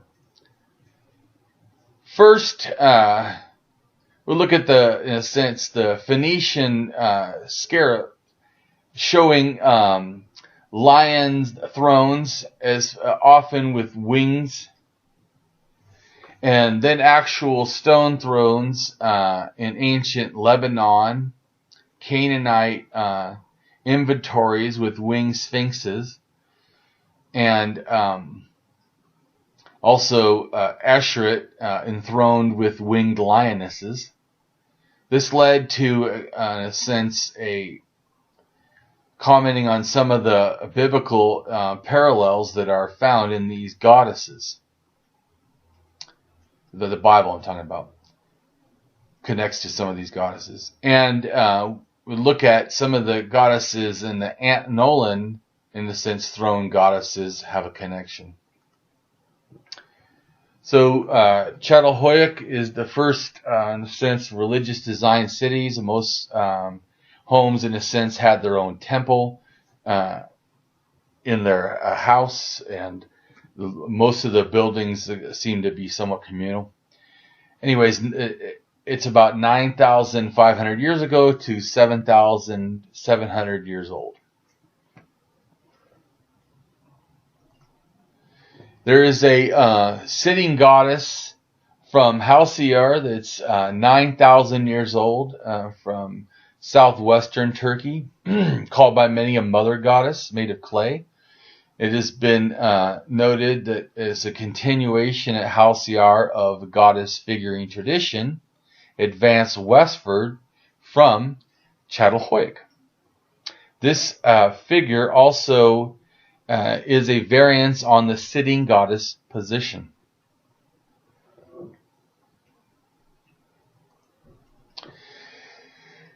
Halcyar also has a 7,500 to 8,000 year old unbaked clay female figure called the Mistress of Animals, clutching what looks to be or is believed to be a leopard cub, and she is seated on a leopard. And the Halcyar is the Turkey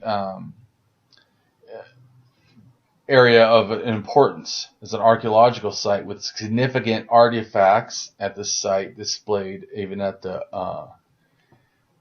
area for civilization of Turkey in general. And then you have the sitting Venuses or goddesses of the Vincia culture. And figurines were found, were often seemingly young women, beautifully dressed. And the bracelets and things were on the arm and seemed to have decorative clothing, maybe religious clothing. The Vincia culture dated between 7,400 and 6,700 years ago. And basically 300, some of these were found at a 300-acre site and seemed to be expressing trade, handcrafts, and metallurgy, along with their art. And findings suggest an advanced diffusion of labor, organization, and the dead were buried in tidy necropolis.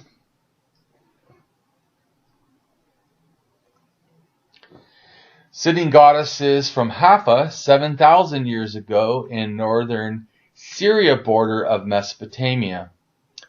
And there's a few styles of these seated goddesses. The majority are painted in a striped fashion. A theory of why their seated posture has been explained in relation to possible childbirth, which to me is likely, sacred. And ultimately it could connect to the Mesopotamian goddess traditions and the attributes of Iana seated on her throne, which does occur in many other figurines.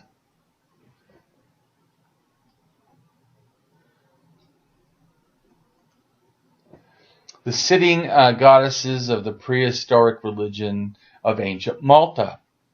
Some of the figures have been found in Western Europe, but with yields have been much richer in sites like Egypt, the Levant, Turkey, Greece, Cyprus, and the Balkans.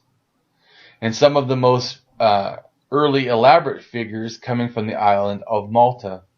In several images, human figures display an important role, and these seemingly fat ladies are associated with the celebration of fertility, both human and agricultural.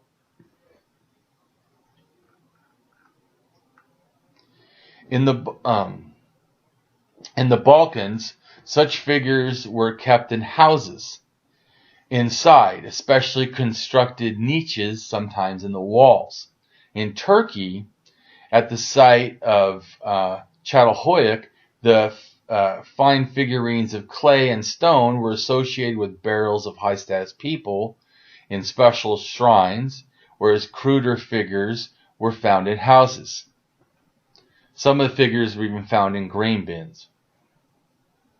During the time of agriculture became widely practiced in the Fertile Crescent. The discovery of similar figurines at far-flung sites and from desperate areas apart from each other show a long tradition of widespread prehistoric pagan religion based on the worship of mother goddesses.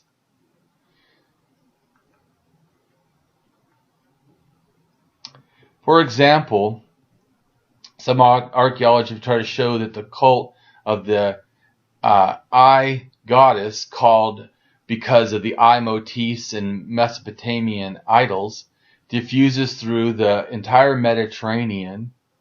More recently, claims have been made that the Balkans were part of the central of old European religion.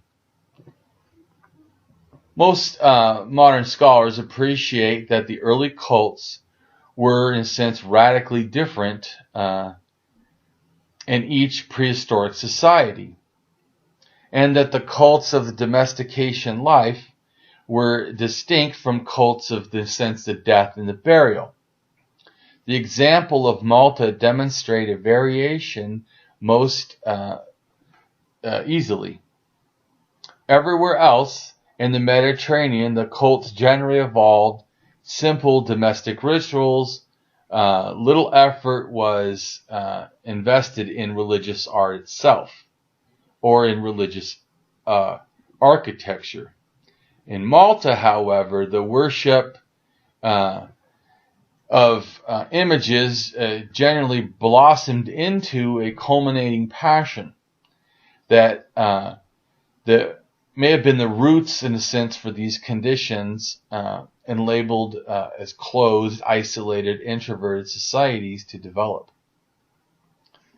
Today, the dry, rocky hillsides of the island of Malta gave rise to the farming communities. Little soil vegetation is present, and obtaining fresh water is a problem. Yet, the geographic evidence suggests that between 7,000 years ago to 5,000 years ago, a far more innervating set of inhabitants must have come there. There may have been up to 7,000 individuals that have been buried in 32 chambers of a complex of religion burial on Malta. They had been interned along with grave gifts of pots, obsidian and flint tools, jewelry consisting of beads and stone pendants, and clay and stone figures of obese women generally, and animals. One of the striking figures was that of a sleeping lady. This statuette shows a rounded female lying on her side in an elaborately woven bed. She seems clothed, garnered in skirts, and her hair is dressed in a small, neat bun. About 7,000 years ago, most burials in Egypt have a female figure that's naked placed in the grave. I believe this could be the beginning of the Egyptian goddess Nut. Nut, ancient Egyptian, also known by various other names or translation, is the goddess of the sky in ancient Egypt religion. She was a star covered nude woman arching over the earth, or as a cow. The sky goddess Nut was or has been depicted as a cow and is direct contrast to most other mythologies, which usually develop the sky father associated with the earth mother, or Mother Nature. She personified the sky, and the male personified the earth. This ancient Egyptian term, in a sense, is hard to understand the punctuation because vowels were long omitted from its writing.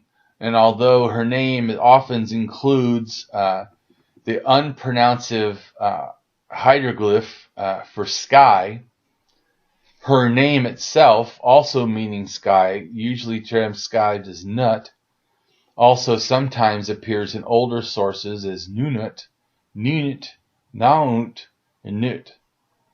She is considered one of the oldest deities among the Egyptian pantheon, with her origin being founded on the creation story of Heracles. She was originally the goddess of the nighttime sky, but eventually became referred simply as the sky goddess.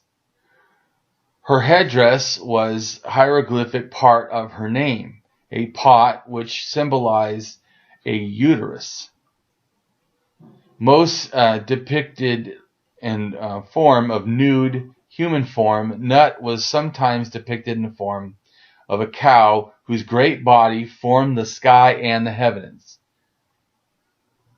A circus tree, or a giant sow pig, suckling many piglets, representing the many stars.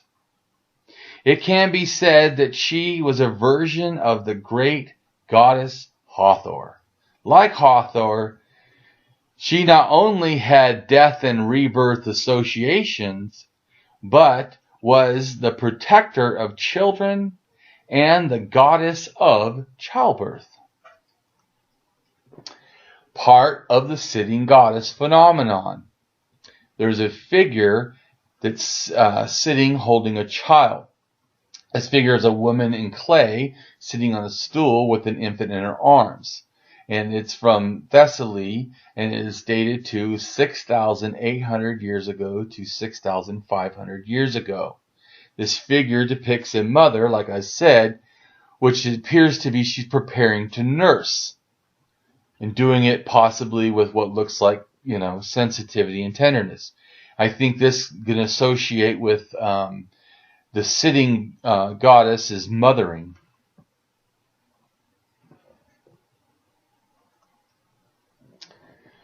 So a map of early Neolithic Europe shows the diffusion of all these cultures and the shared connections they have. After the last ice age, most of Europe has I1 or I2. Old Europe, cardamom culture in Western Europe had I1 and I2. The dominant, in a sense, which Neolithic farmers with their J2, E1, and G added to. So the oldest bronze items were discovered, in a sense, with the Vedic area and were associated with I2, A1 in their highest concentrations. I2A1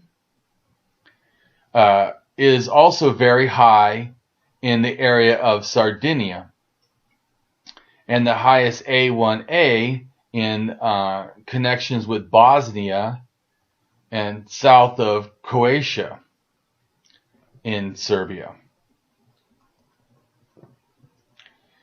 Here's another map that shows the diffusion of genes into those early cultures.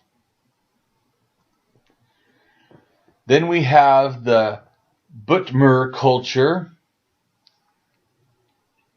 and it is from the Neolithic period and is dated to 7,100 to 6,500 years ago. It was part of the larger Danube civilization characteristics. So there is a resemblance between styles of Minoan pottery, and it may suggest a connection to the Minoan culture on Crete. Of course, this was during the same time that some have suggested that Troy was founded. An overwhelming modern opinion is the Butmer people were a unique culture in their own in the Sarajevo area, though it probably is connected, an offshoot branch.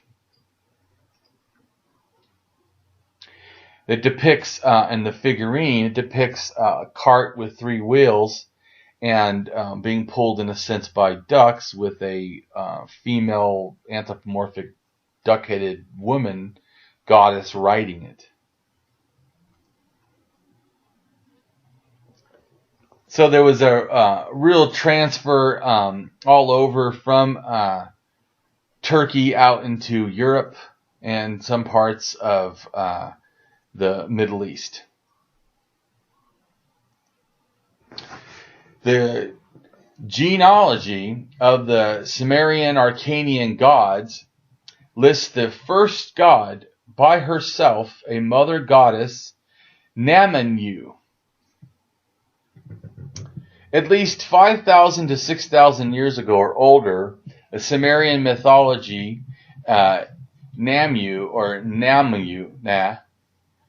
was a primordial goddess, is also associated with magic, and corresponds to Tiamat in Babylonian mythology.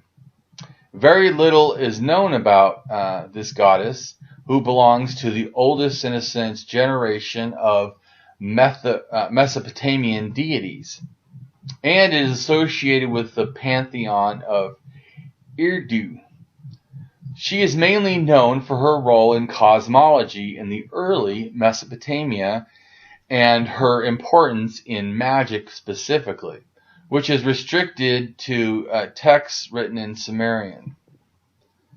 According to the god list of An and Arum, Tablet 1, line 28, Nama bears the title of Mother who gave birth to the heavens and the earth.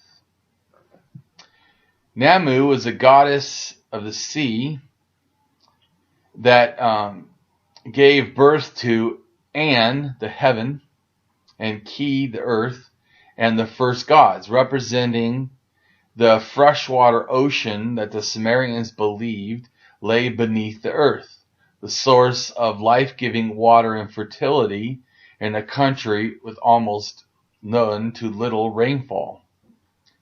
Namu is not well attested in Sumerian mythology. She may have been of greater importance in prehistoric times, before ink took the most of her functions. An indication of her continued relevance may be found in a name of Ur-Nammu, the founder of the third dynasty of Ur. Accordance with Neo-Sumerian mythological text, Enki and Namur, Enki, as son of An and Namu, Namu is the goddess who gave birth to the great gods. It is she who is said to have the idea of created mankind, and she who goes to wake up Enki, who is asleep, and who has to start the progression going.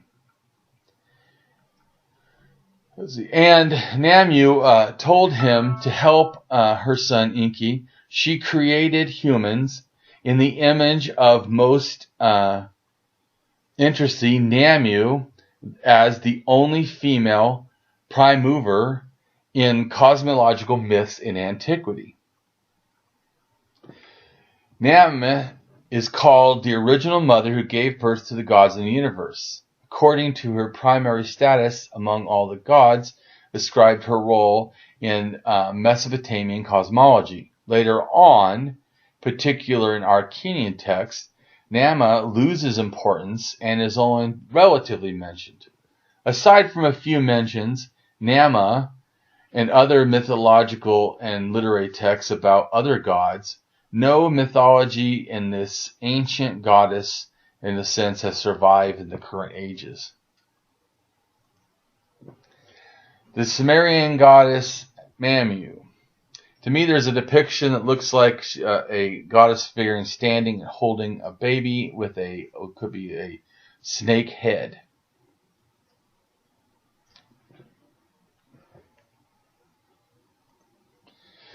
The Sumerian Venus figures, 4,300 to 3,800 years ago from Mesopotamia. The figurine of Anna seated on her throne. She was the goddess who granted kingship. And other figures from Ur. These would be representations of Anna as a very, in a sense, popular goddess. The hands on the breasts, often of the dead, give away the Venus figure. It as one that indications a statue of a great mother of the earth. And this posture of sitting became a standard across many cultures from as early as 12,000 years ago, 10,000 years ago, somewhere on there.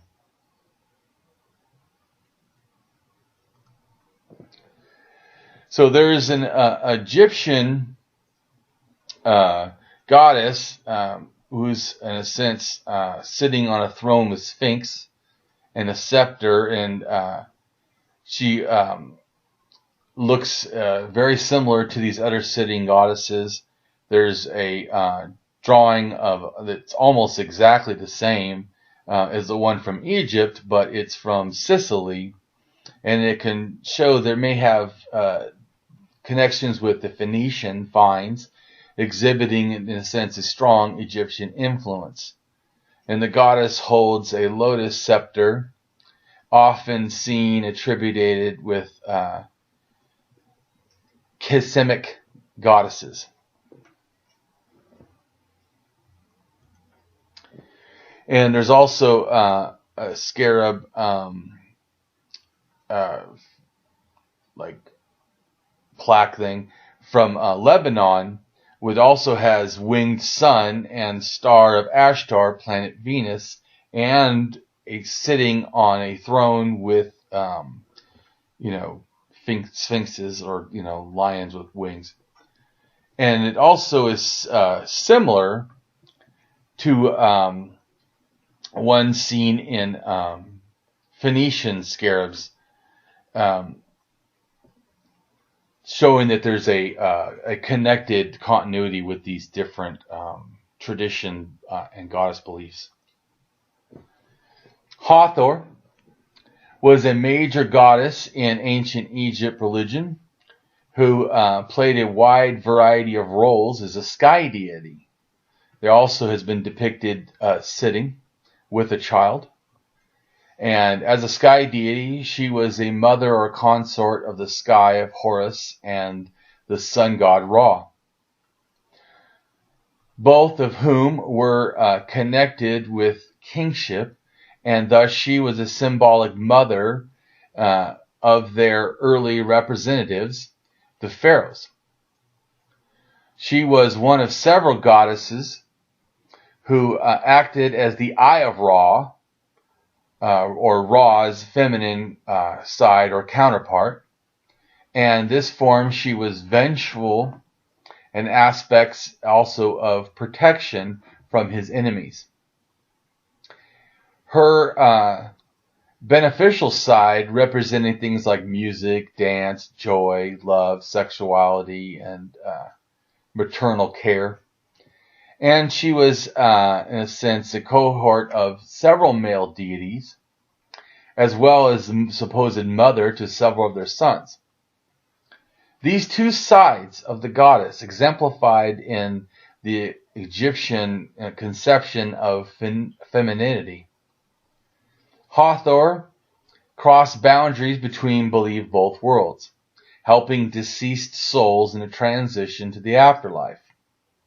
Hathor was depicted as a cow, symbolizing her material and celestial aspects, although her most common form was a woman wearing a headdress of a cow, horns, and a sun disk. She could also be represented as a lioness, or as a snake, such as a cobra, or even a tree, showing that all these concepts that are connected to each other in goddesses. Cattle goddesses similar to Hathor were portrayed in Egyptian art in the 4th millennium, or 6,000 years ago. But she herself may not have appeared until the Old Kingdom, somewhere around 4,686 years ago. With the patronage of the Old Kingdom rulers, she became one of Egypt's most important deities. More temples were dedicated to her than any other goddess, of which most prominent temple was in Upper Egypt.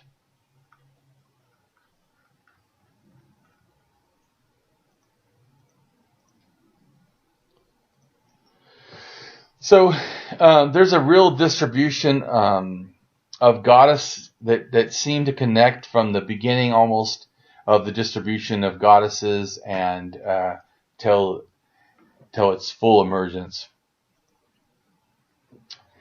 And now let's talk about the goddess Isis. who is in a sense seen nursing, almost similar to the Hathor figure. And Isis is seen, nursing Horus, and it dates to around 2,700 years ago. Isis is treated as the mother of Horus, even in the earliest copies of the pyramid texts. Isis is also known for her magical powers. Similar to other sky goddesses, many of the roles Isis required gave her an important position in the sky. Passages in the pyramid texts connect Isis closely with Sopdet, the goddess representing the star of Sirius, whose relationship with her husband in the constellation of Orion. Seeming evidence of this universal goddess phenomenon, in Ptolemaic times, Isis' sphere of influence could include entire cosmos. As the deity that protected Egypt and supposedly endorsed its kings, she had power over thus all nations, and power over the rain and the natural world itself. There are hymns that call her the ruler of the sky, and says she goes out and expands her authority. So it is a climax of her domination encompassing the sky, earth. It is said that her powers over nature nourishes humans, the blessed dead, and the gods. Other Greek language hymns call her the beautiful essence of all the gods. In the course of Egyptian history, many deities, major and minor, have been described in similar terms, possibly showing this universal connection.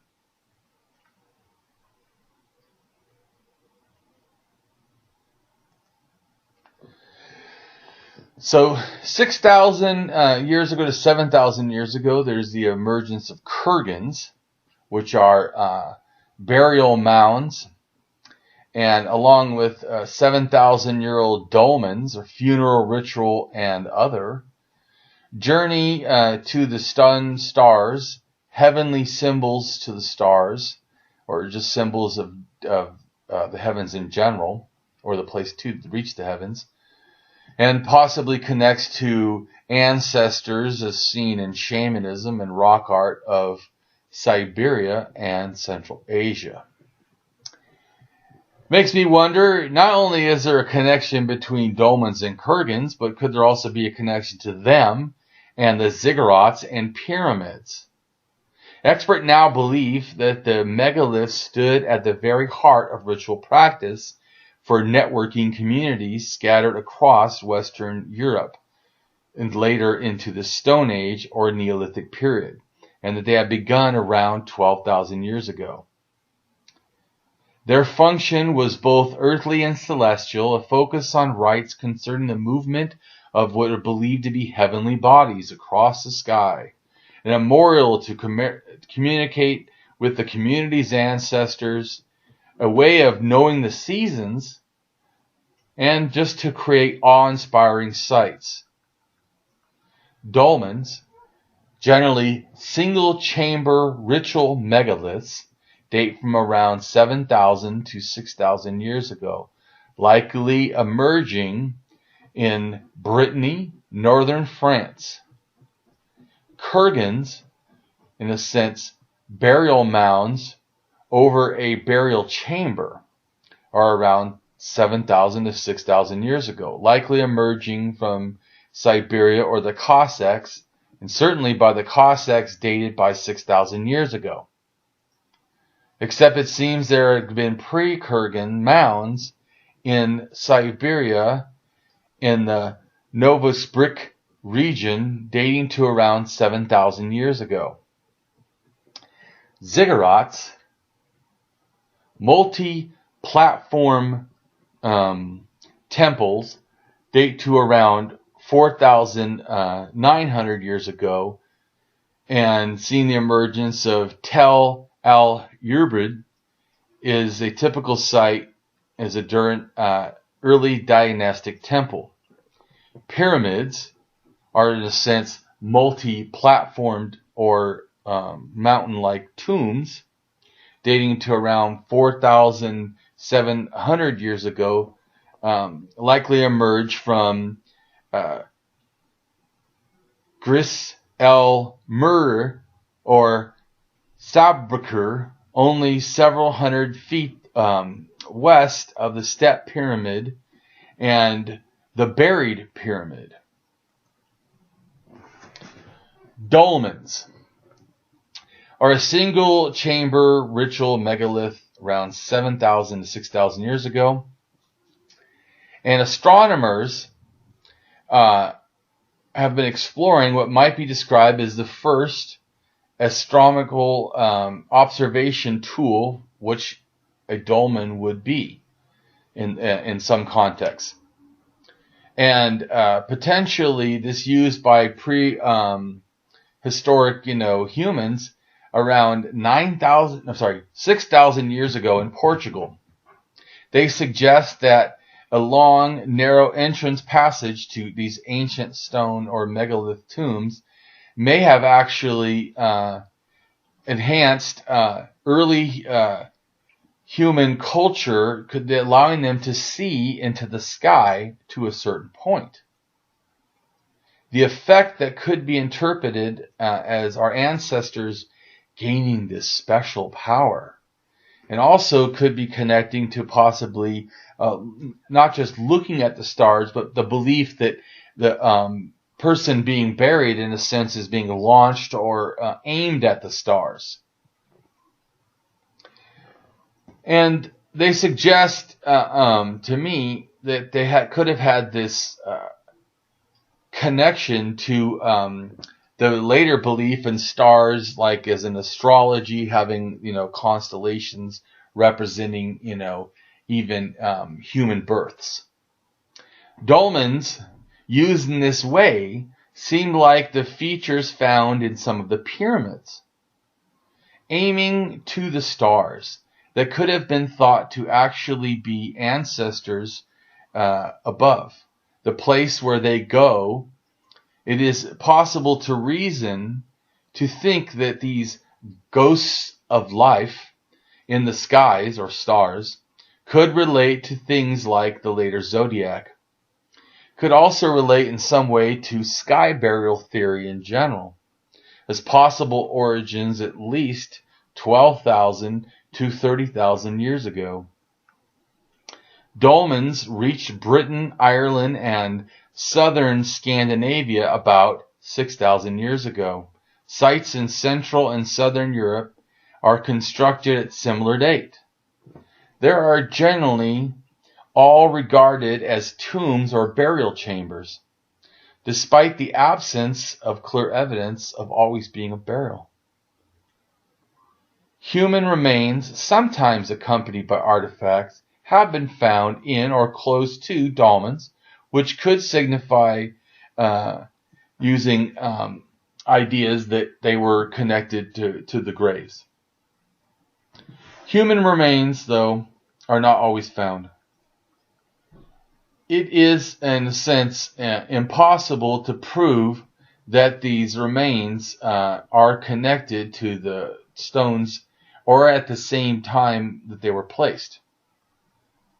A dolmen is a type of single-chamber megalith, usually constructed with two or more vertical megalith stones supporting a flat, horizontal stone like a table. Kurgans, in a sense, burial mounds over, in a sense, a burial chamber, 7,000 to 6,000 years ago, likely, like I said, emerging first in Siberia and then in the Cossacks. I think they could have some religious thinking transfer to things like the pyramids, and maybe even things like the ziggurats, the multi-platform temples. Ziggurats were huge, in a sense, religious monuments built by the ancient Mesopotamian Valley and the West Iranian Plateau, having the form of terrace-step pyramid, successively other stories and levels above them. There are 32 ziggurats known at or in near Mesopotamia. 28 of them are in Iraq, and 4 of them are in Iran. Ziggurats were built by the Sumerians, the Babylonians, the Elamites, the Assyrians, as monuments to religion in their local regions.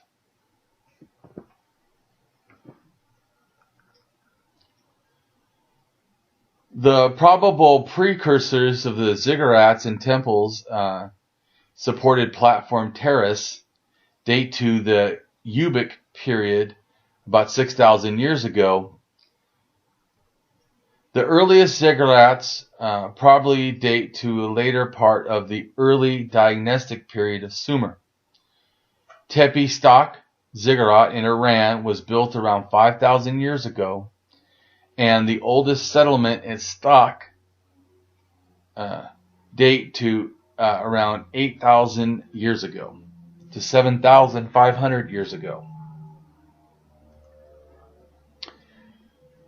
Ziggurats, the multi-platform temples, around 4,900 years ago. Mesopotamia evolved, in a sense, their ideas around their gods, and so naturally the home of the gods, the ziggurats, on earth are formed.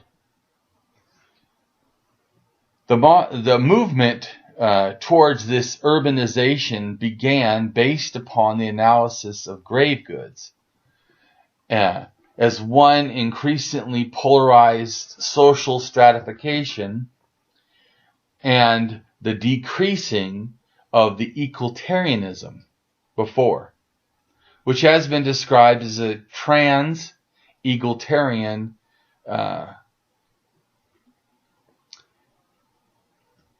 Moreover, it has been hypothesized that the Huyuk culture saw the rise of an elite class of hierarchy chieftains, perhaps heads of kin groups or clans, linked in some way to the administration of these early temple shrines.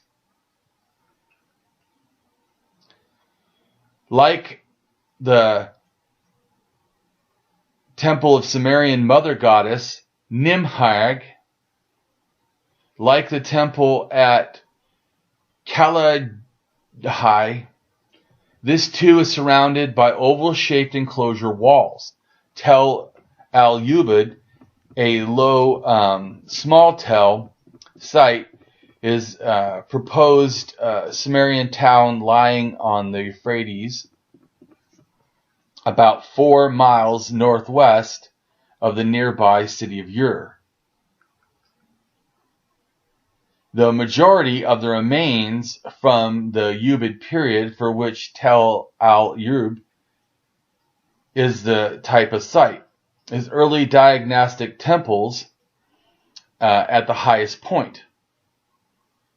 The early Dionysus temple is located on the northern edge of the site.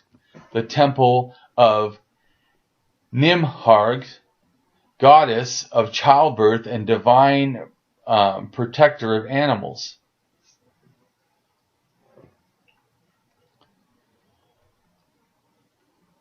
Enshrined at a time when the Sumerian cities were nearing their height of power and influence, the temples featured 8 large copper-sheathed lions guarding the entrance. The inside of the structure were decorated with elegant reliefs inlaid in red limestone and mother of pearl, and the summit was a cleared oval similar to that of others. The walls surrounding the temple was built by your third emperor.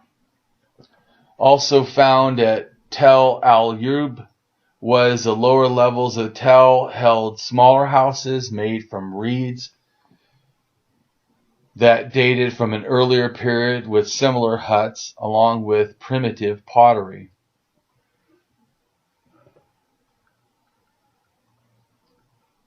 The early diagnostic period of archaeological culture of Mesopotamia in southern Iraq, that is generally dated to around 4,900 years ago to 4,350 years ago, involving multiple city-states, small states with relatively simple structure that developed and solidified over time. It was the development ultimately led to a unification of much of Mesopotamia under the rule of Sargon, the first monarch of the Akkadian Empire. Despite the political fragmentation, such city-states shared a relatively homogeneous material and religious culture. The early dynastic period in Iraq generally is dated to 4,900 years ago.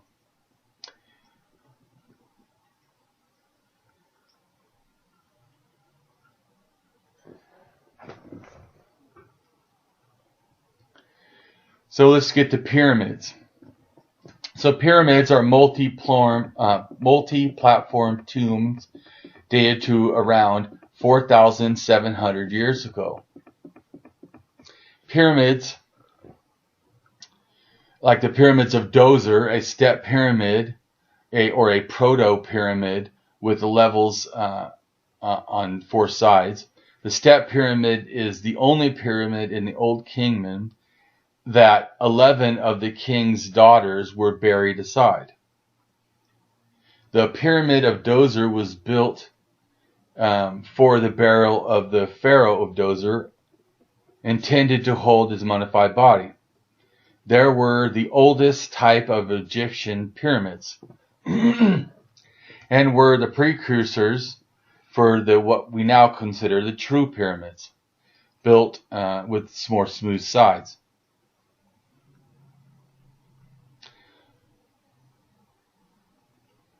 It is the step pyramid who was, in a sense, considered to be inspired by a polymath, poet, judge, magician, scribe, astrologer, physician, high priest, counselor to the pharaoh Djoser. The step pyramid complex was enclosed by a 30-foot wall that included courtyards, temples, chapel, covered nearly 40 acres, the size of a large town, and this was about around 5,000 years ago. As in earlier tombs of the step pyramid chambers are underground, hidden by a maze of tunnels, probably to discourage grave robbers.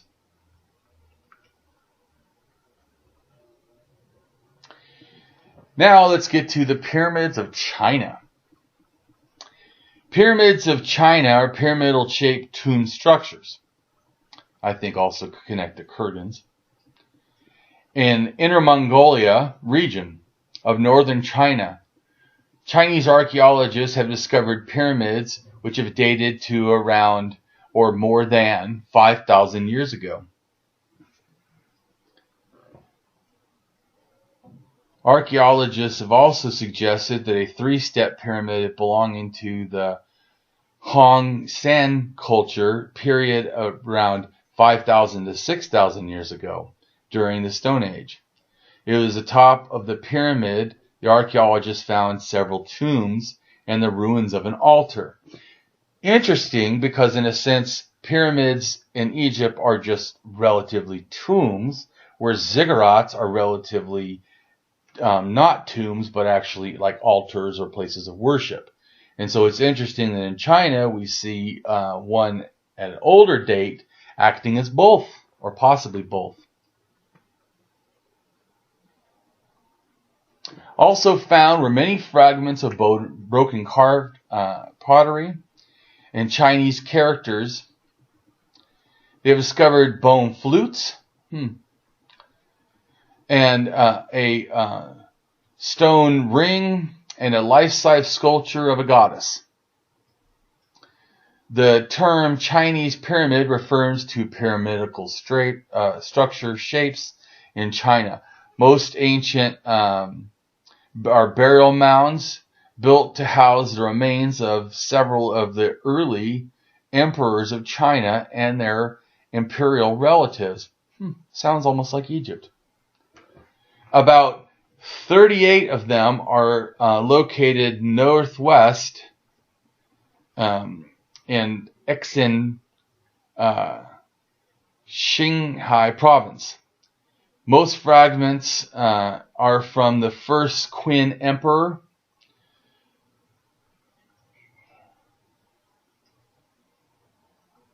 And it is west of where the terracotta warriors are found. The earliest tombs in China were found just north of Beijing in the Inner Mongolia Autonomous Region. They belong to the Neolithic Han-Sung culture and date to around 6,700 years ago to 2,900 years ago in northeastern China.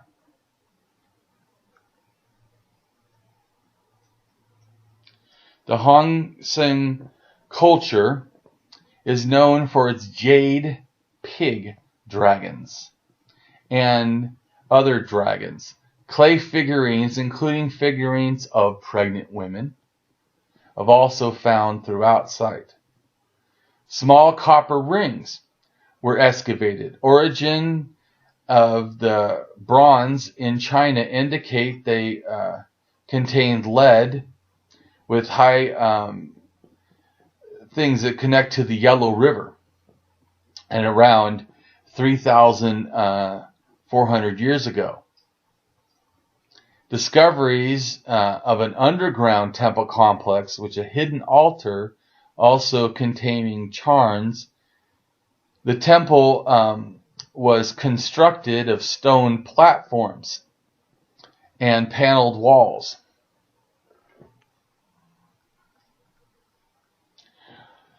Archaeologists have named this the Goddess Temple due to the discovery of clay female heads with jade inlaid eyes. It was and since underground 1 meter deep, including on its walls mural paintings. Housed inside the Goddess Temple are clay figurines, as large as 3 times the size of real live, in a sense, or average size humans. They are exceedingly large figurines and possibly deities, and they, but for the region, do not reflect any other Chinese culture. The existence and complex trading networks and monumental architecture, such as the pyramids and the Pyramid of the Goddess Temple, point to the existence of believed chieftains in these prehistoric communities. Painted pottery was also discovered within the temple. Over 60 nearby tombs have been unearthed, all constructed in stone and covered by stone mounds, frequently including jade artifacts.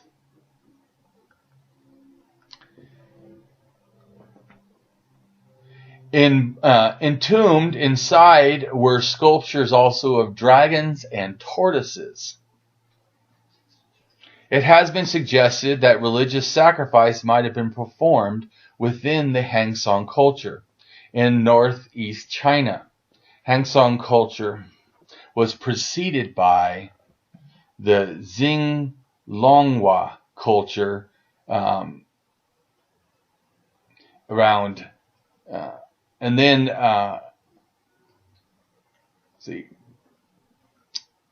the Inixil culture and the Zahabawu culture, which may have been contemporary or a little later. The Yang Songhu culture was in the larger area contemporary with the Han Sung culture. These two cultures integrated with each other, just seen and suggested by the evidence found at these cultural sites, provide the earliest evidence of what can be considered feng shui. The presence of both round and square shapes at the Hung Sung cultural ceremonial centers suggests early presence in a sense of a kind of a cosmological round heaven and square earth ideas. The three exceptional pyramids considered to have three different methods. DNA analysis shows that 6,500 years ago, human remains from Israel point to origins of ancient culture connected to southern waves of migrants from Turkey, as well as a little bit from the Zagros Mountains of Iran.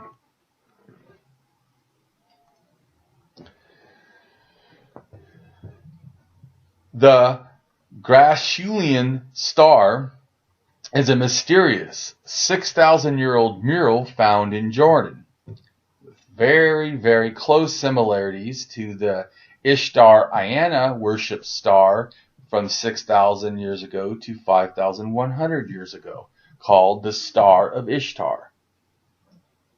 So the question is that Grasulian star, the mysterious star from Jordan, a proto-star of Ishtar, star of Ayana, star of Venus? I believe they may be. And to me, thus possibly could be some kind of connection to this Central Asian deity of Tan, the god of the sky. May also be related to Tanjuri. Goddesses Ishtar and Ayana were worshipped in Sumer at least as early as the Huyuk period of 6,000 years ago to 5,100 years ago. Speaking about the people that created the mysterious star in Jordan, in a sense, it was made at a time before people were writing, in a sense, and everyone at the time was kind of more hunting and gathering and in small farming villages. The figurines there are painted with black and brown and red, white and yellow. In a sense, they are features, that also seem to have a color relationship to the stars. Grasulian refers to a culture, archaeological stage during the middle and late Copper period in southern Levant, anywhere from 6,400 years ago to 5,500 years ago. This type of site is located in eastern Jordan Valley near the north edge of the Dead Sea. The Grasulian stage was characterized by small hamlets and settlements of mixed farming peoples who had immigrated north and settled in southern Levant. Today, Jordan, Israel, Palestine, peoples of the Bir Shirba culture, a Grasulian subculture, lived in underground dwellings, a unique phenomenon in the archaeological history of the region. Or they lived in houses that were trapezoidal shaped, built of mud bricks, who were often built partially underground. and they had remarkable shapes paintings on the walls. The pottery was highly elaborate, including footed bowls that were horn-shaped and drinking goblets, indicating the civilization was also into drinking wine. Several samples display the use of clay covering and paint when it was still wet. The culture used stone tools. It also smelted copper. Funerary customs show evidence that they were buried the dead in stone dolmens, and also practiced secondary burial as seen in skull cults.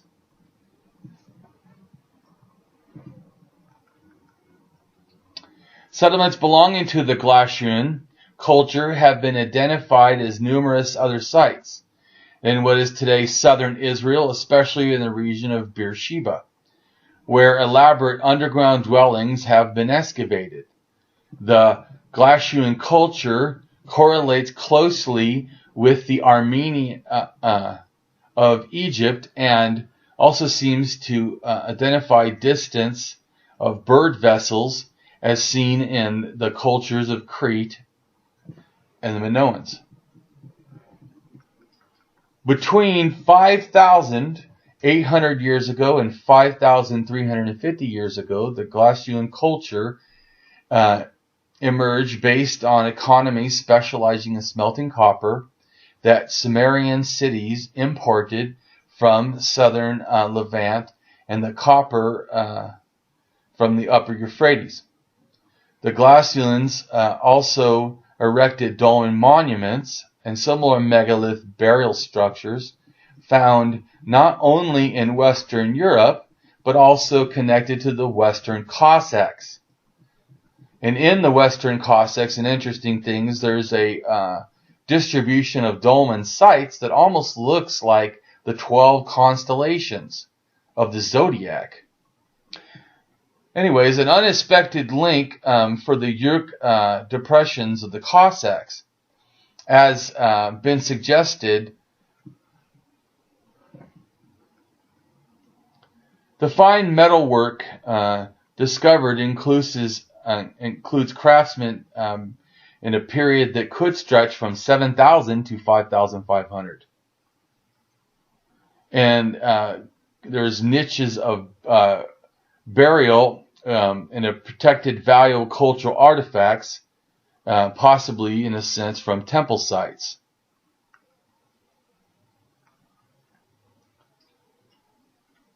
Adding to the archaeological mystery are, in a sense, the metalwork period discovered far away as the Malot burials in the north of the Black Sea. Archaeologists have suggested the Glacian contact with the Aegean and the Upper Egypt, the Armenian culture, suggests that these Eastern Mediterranean copper smelters played a dynamic role in far-flung cultures. Notably, the Glacian culture featured at the time and location linguistics suggested a Proto-Semitic language first emerged approximately 5,750 years ago, probably in the Eastern Mediterranean. These later developed and became Eucratic language. Phoenician and Hebrew language, spoken not only in Canaan but throughout the Mediterranean, Arabian Peninsula, and the Horn of Africa. In Europe, this period was less favorable. The old European civilization dissolved between 5,500 and 5,200 years ago.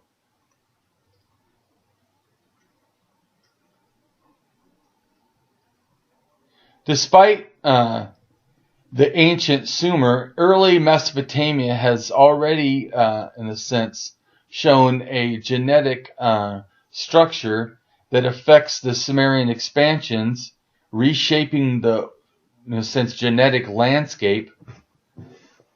However, the potential urban centers using technology toolkits suggest that Sumer might have played a formative role in the West Eurasian history. To help establish a historical foundation for examining these multi-layered genetic structures in the Middle East, such as the forming of urban settlements during the Huyuk period, and the connection or seeming connection of Sumerian populations to that of the Cossack Mountains and Asia during the Huyuk period, possibly relating to current Iraq's migrations, popularly relating to the spread of the Indo-European languages, and back migrations to the Fertile Crescent in response event to the Sumerian world during the Middle Bronze Age.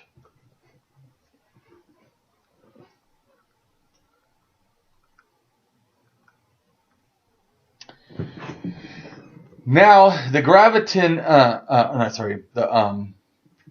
that star related to the star of Ishtar. And Ishtar is an Akkadian Sumerian, what would be Iana, in Mesopotamian religion.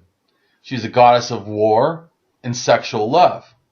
Ishtar is the Akkadian counterpart to the West Semitic goddess Ashur. Iana is an important goddess in the Sumerian pantheon, come to be identified with Ishtar, but it is uncertain whether Iana is also of Semitic origin or whether it is more likely, in a sense, similarities with caused by the two being somewhat identical. I think that possibly are, in a sense, emergence from an earlier, older, shared idea. In the figure of Iana, several traditions seem to have been combined. She is sometimes the daughter of the sky god An, and sometimes his wife. In other myths, she is the daughter of Nana, god of the moon, or with god of the wind, Enkiel. In her earliest manifestations, she was, in a sense, associated with storehouses, and the personified of goddess to that date of things like wool and meat and grain. And so, to me, she connects also to thus fertility and abundance. And the fact that she connects to the rain or, the storms, you can see it connects to also fertility in our culture. And she was as the goddess of rain and thunderstorms, leading to her, in a sense, association with An, the god of the sky. And it was often pictured him as a lion whose roar resembled thunder, kind of like the way that they consider a bull with thunder.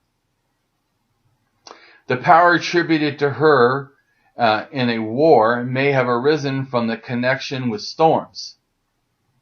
Iana also, in a sense, is a fertility figure and goddess.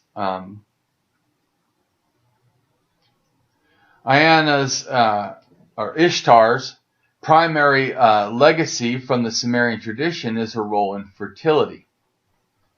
She evolved, though, however, from more complex characters, surrounded by a myth of death and disaster, a goddess of contradictory seeming forces, fire and fire quenching, rejoicing in tears.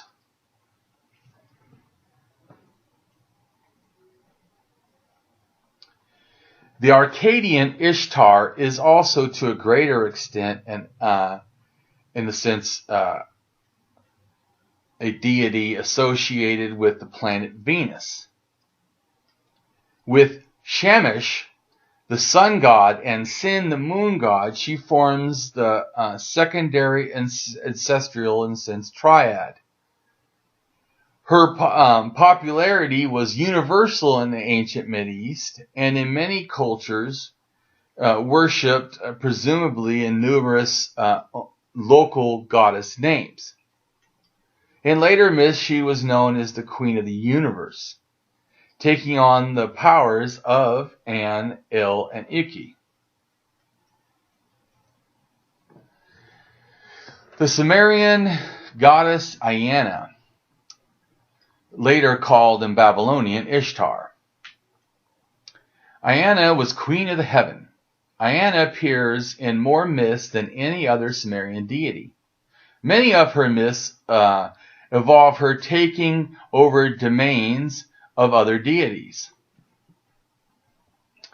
Queen of Heaven was a title given to a number of ancient sky goddesses, worshipped throughout the ancient Mediterranean and Near East during ancient times. Goddesses known to have been referred to by this title include Iana, Arat, Isis, Ishtar, and possibly Ashur by the prophet Jeremiah.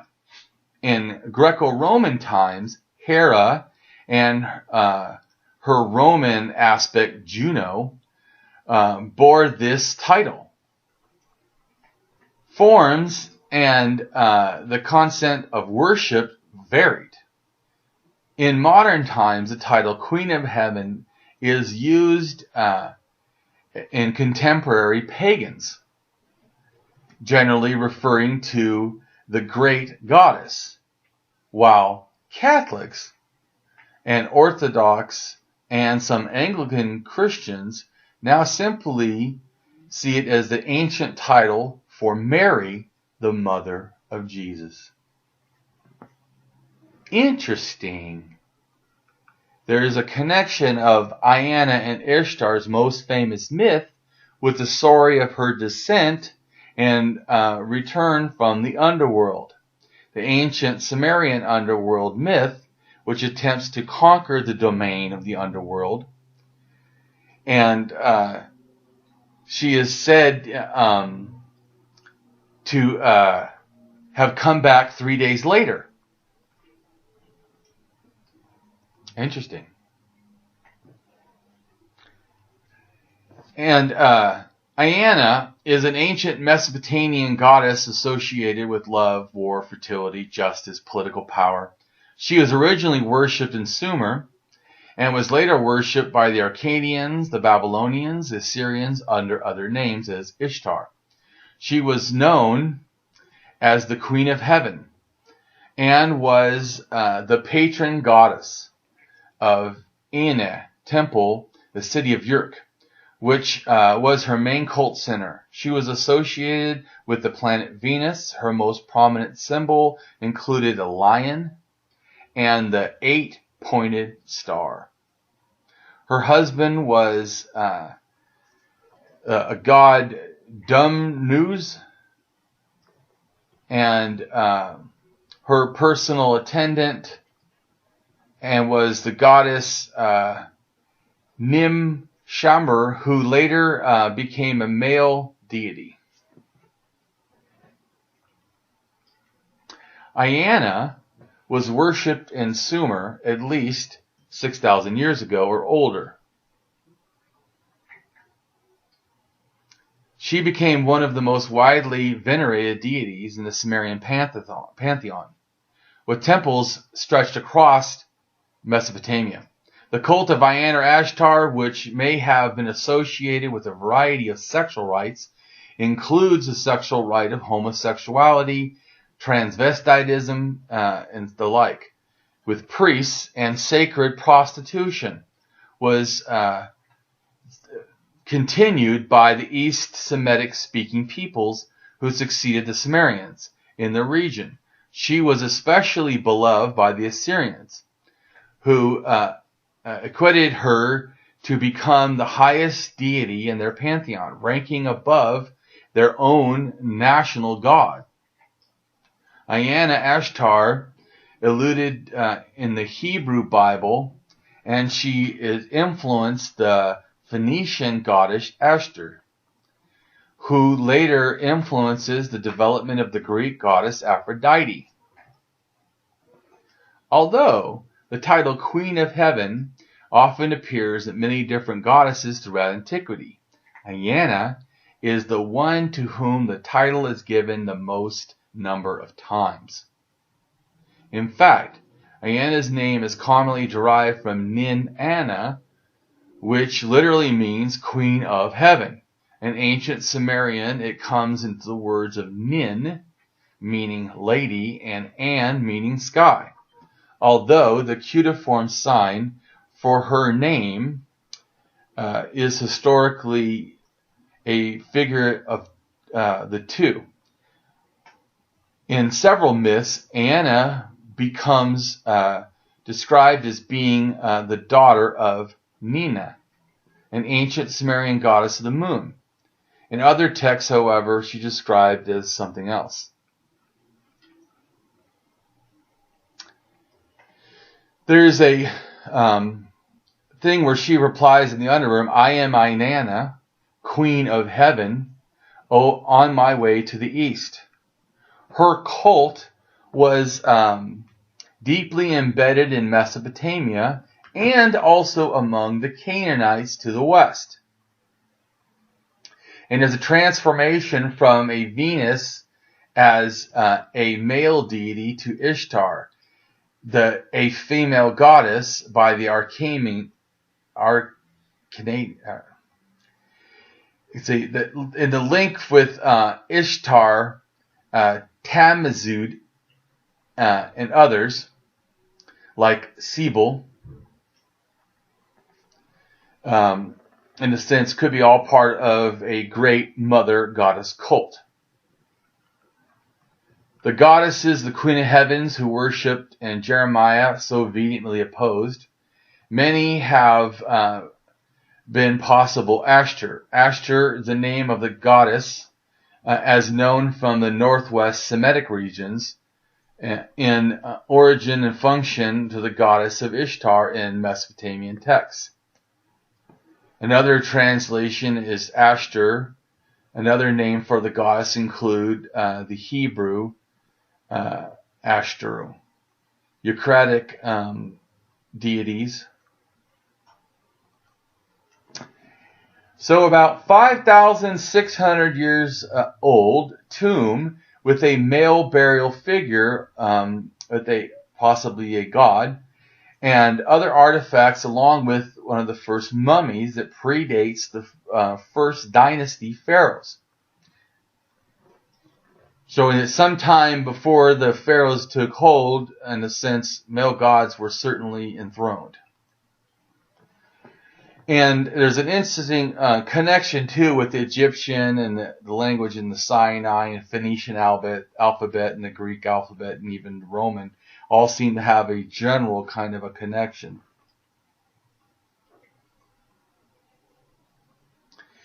In the Egyptian society, in a sense, was social hierarchy mixed with religion and government and culture.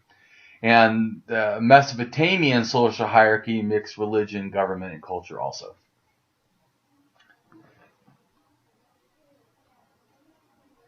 Starting about 5,000 years ago. So there's a humped bull figure with shaped horns and an axe-wielding looks like a man, and a nearby man being struck down with an axe at rock paintings in ancient Indus motifs, Indus Valley, like Pakistan and India.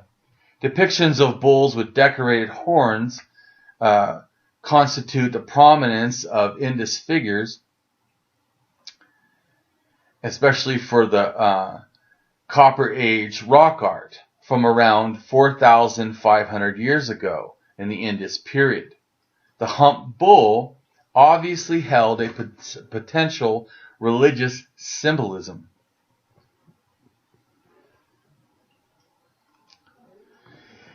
There's an engraved 8-pointed star from the Canaanite period discovered at Tel Gezer in the foothills of the Judean foothills, I should say, of Israel.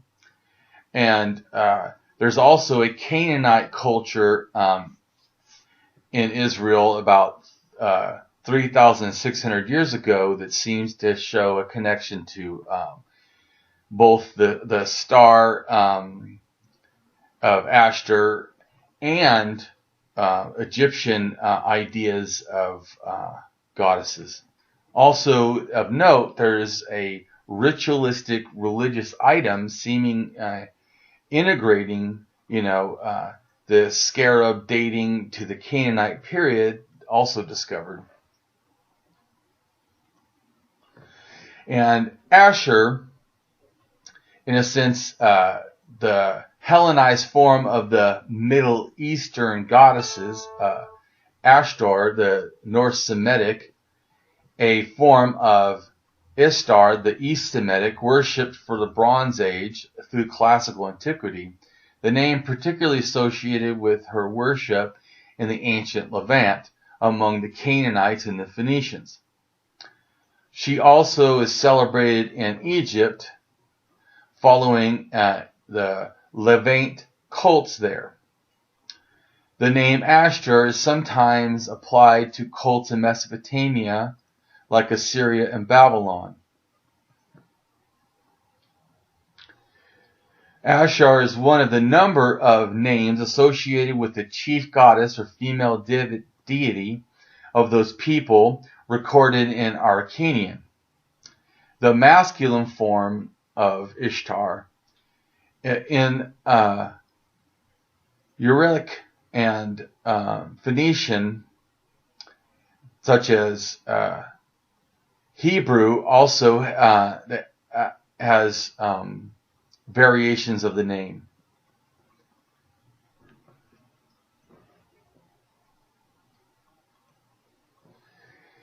And then there's stuff found in the Indus Valley dated to about 5,000 to 4,000 years ago, which seems to symbolize the victory over animal nature or over animals or a bull. And there's an interesting correlation, I think, because in a sense, Hebrew name of God means, in a sense, El, the basic form of God meaning strength, mighty, or power. And just El by itself in the Bible, El, appears 250 times in the Old Testament, and appears primarily in construct to the God of Israel. Note that what it represents in Paleo Hebrew or pictograph Hebrew was basically like a hook, or it looks like a J, but it's like a hook and like a staff turned upside down, and a bull head with horns. So it means like strong controller, strong being the bull and controller being the staff, in a sense, meaning the word God. And the Bible God, Yahweh, is written in many different ways depending on if it's pictograph Hebrew or Paleo Hebrew or if it's modern Hebrew. And so this brings you to the thought of what kind of a Jew are you? In other words, that the Judaism religion gave birth to the Christians, the Muslims, the Mormons, the Catholics, everything in a sense in between is connected to the beginning of the religion. And if you are a religious believer, may I remind you that faith in the acquisition of knowledge is not worth believing in. It is not a valid method to believe in. Because what proof is faith of anything that religions claim on faith? as many people can have different faiths even in the same religion. Historically, the Jewish religion had elements of polytheism, especially the worship of goddesses and a cult of mother goddesses as well. Ashur is identified as the queen consort of the Sumerian god Anu and Eucratic El, the oldest deities of their respective pantheons, as well as that of the younger Yahweh, the God of Israel and Judah. This role gave her similarly high rank among the Uriatic pantheon, despite her associations with Yahweh. An extra biblical source, Deuteronomy 12, has Yahweh commanding the destructions of her shrines so that to mainly purify of his worship.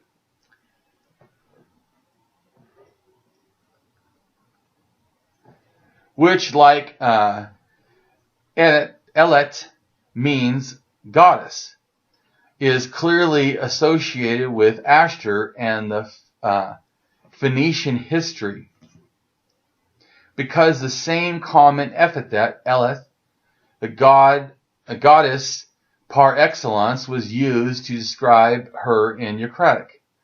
The book of Jeremiah, written around 2,628 years ago, possibly, refers to Ashur when it was using the title Queen of Heaven in Jeremiah 7:16 through 18 and Jeremiah 44:7 through 19. Ashur in ancient Semitic religion is a mother goddess who appeared in a number of ancient sources. She appears in Akkadian writings by the name Atru, and in Hittite as Ashur,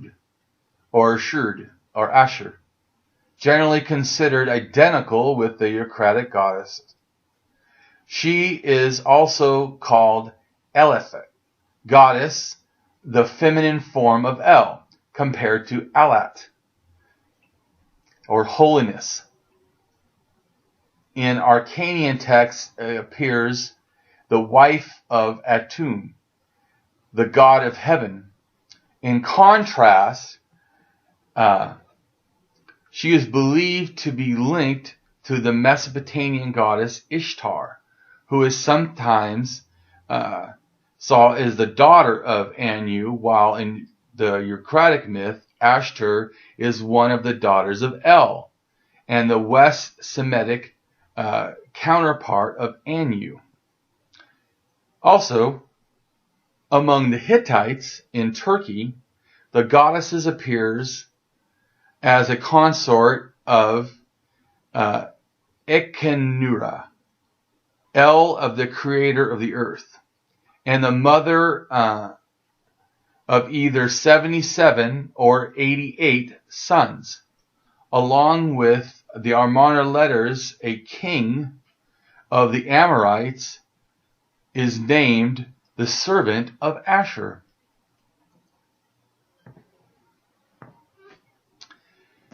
There is a William Denver, professor at the University of Arizona, has investigated the archaeology of ancient Near East for more than 30 years and authored almost as many books on the subject. And in an interview, he described some of the most significant archaeological finds relating to Hebrew Bible include the hot button discovery of Israeli god linked to a female goddess called Ashur. Thousands of clay figures have been found suggesting early Israelites worshipped more than a single god. A large image was found with the inscription Yahweh and his Asher.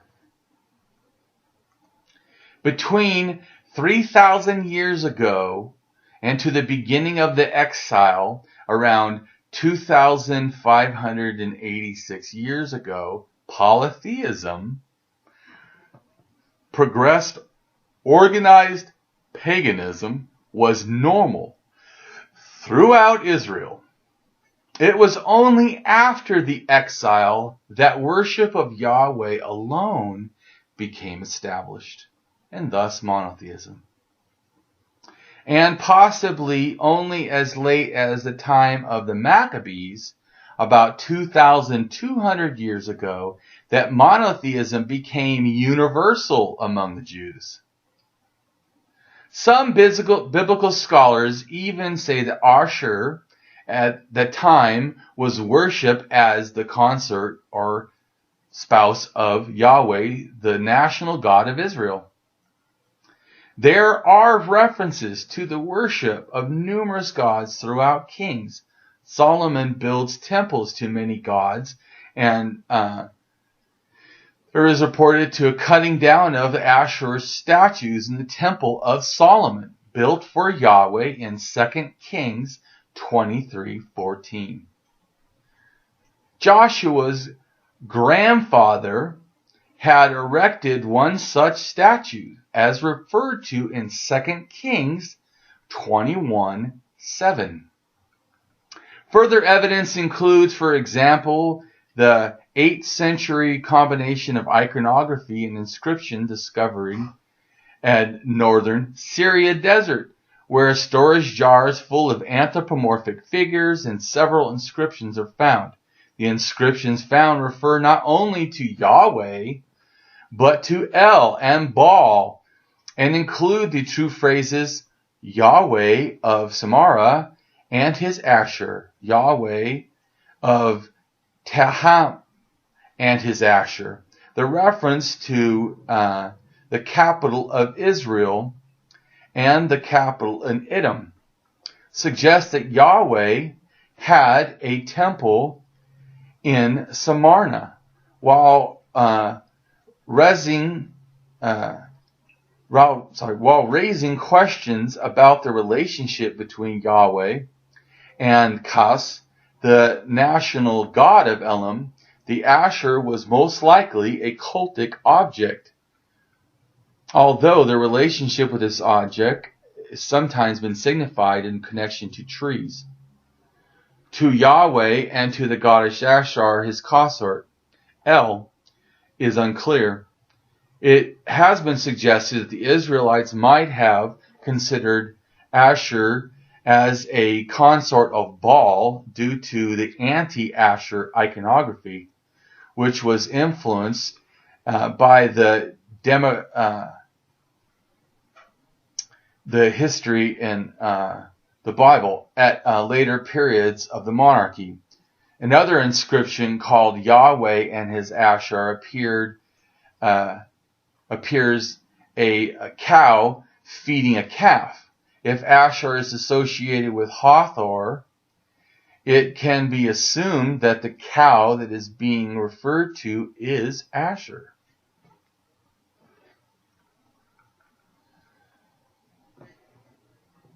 Statue of Asher in the Iron Age, around 3,200 years ago. Asher was connected with fertility, sexuality, and war.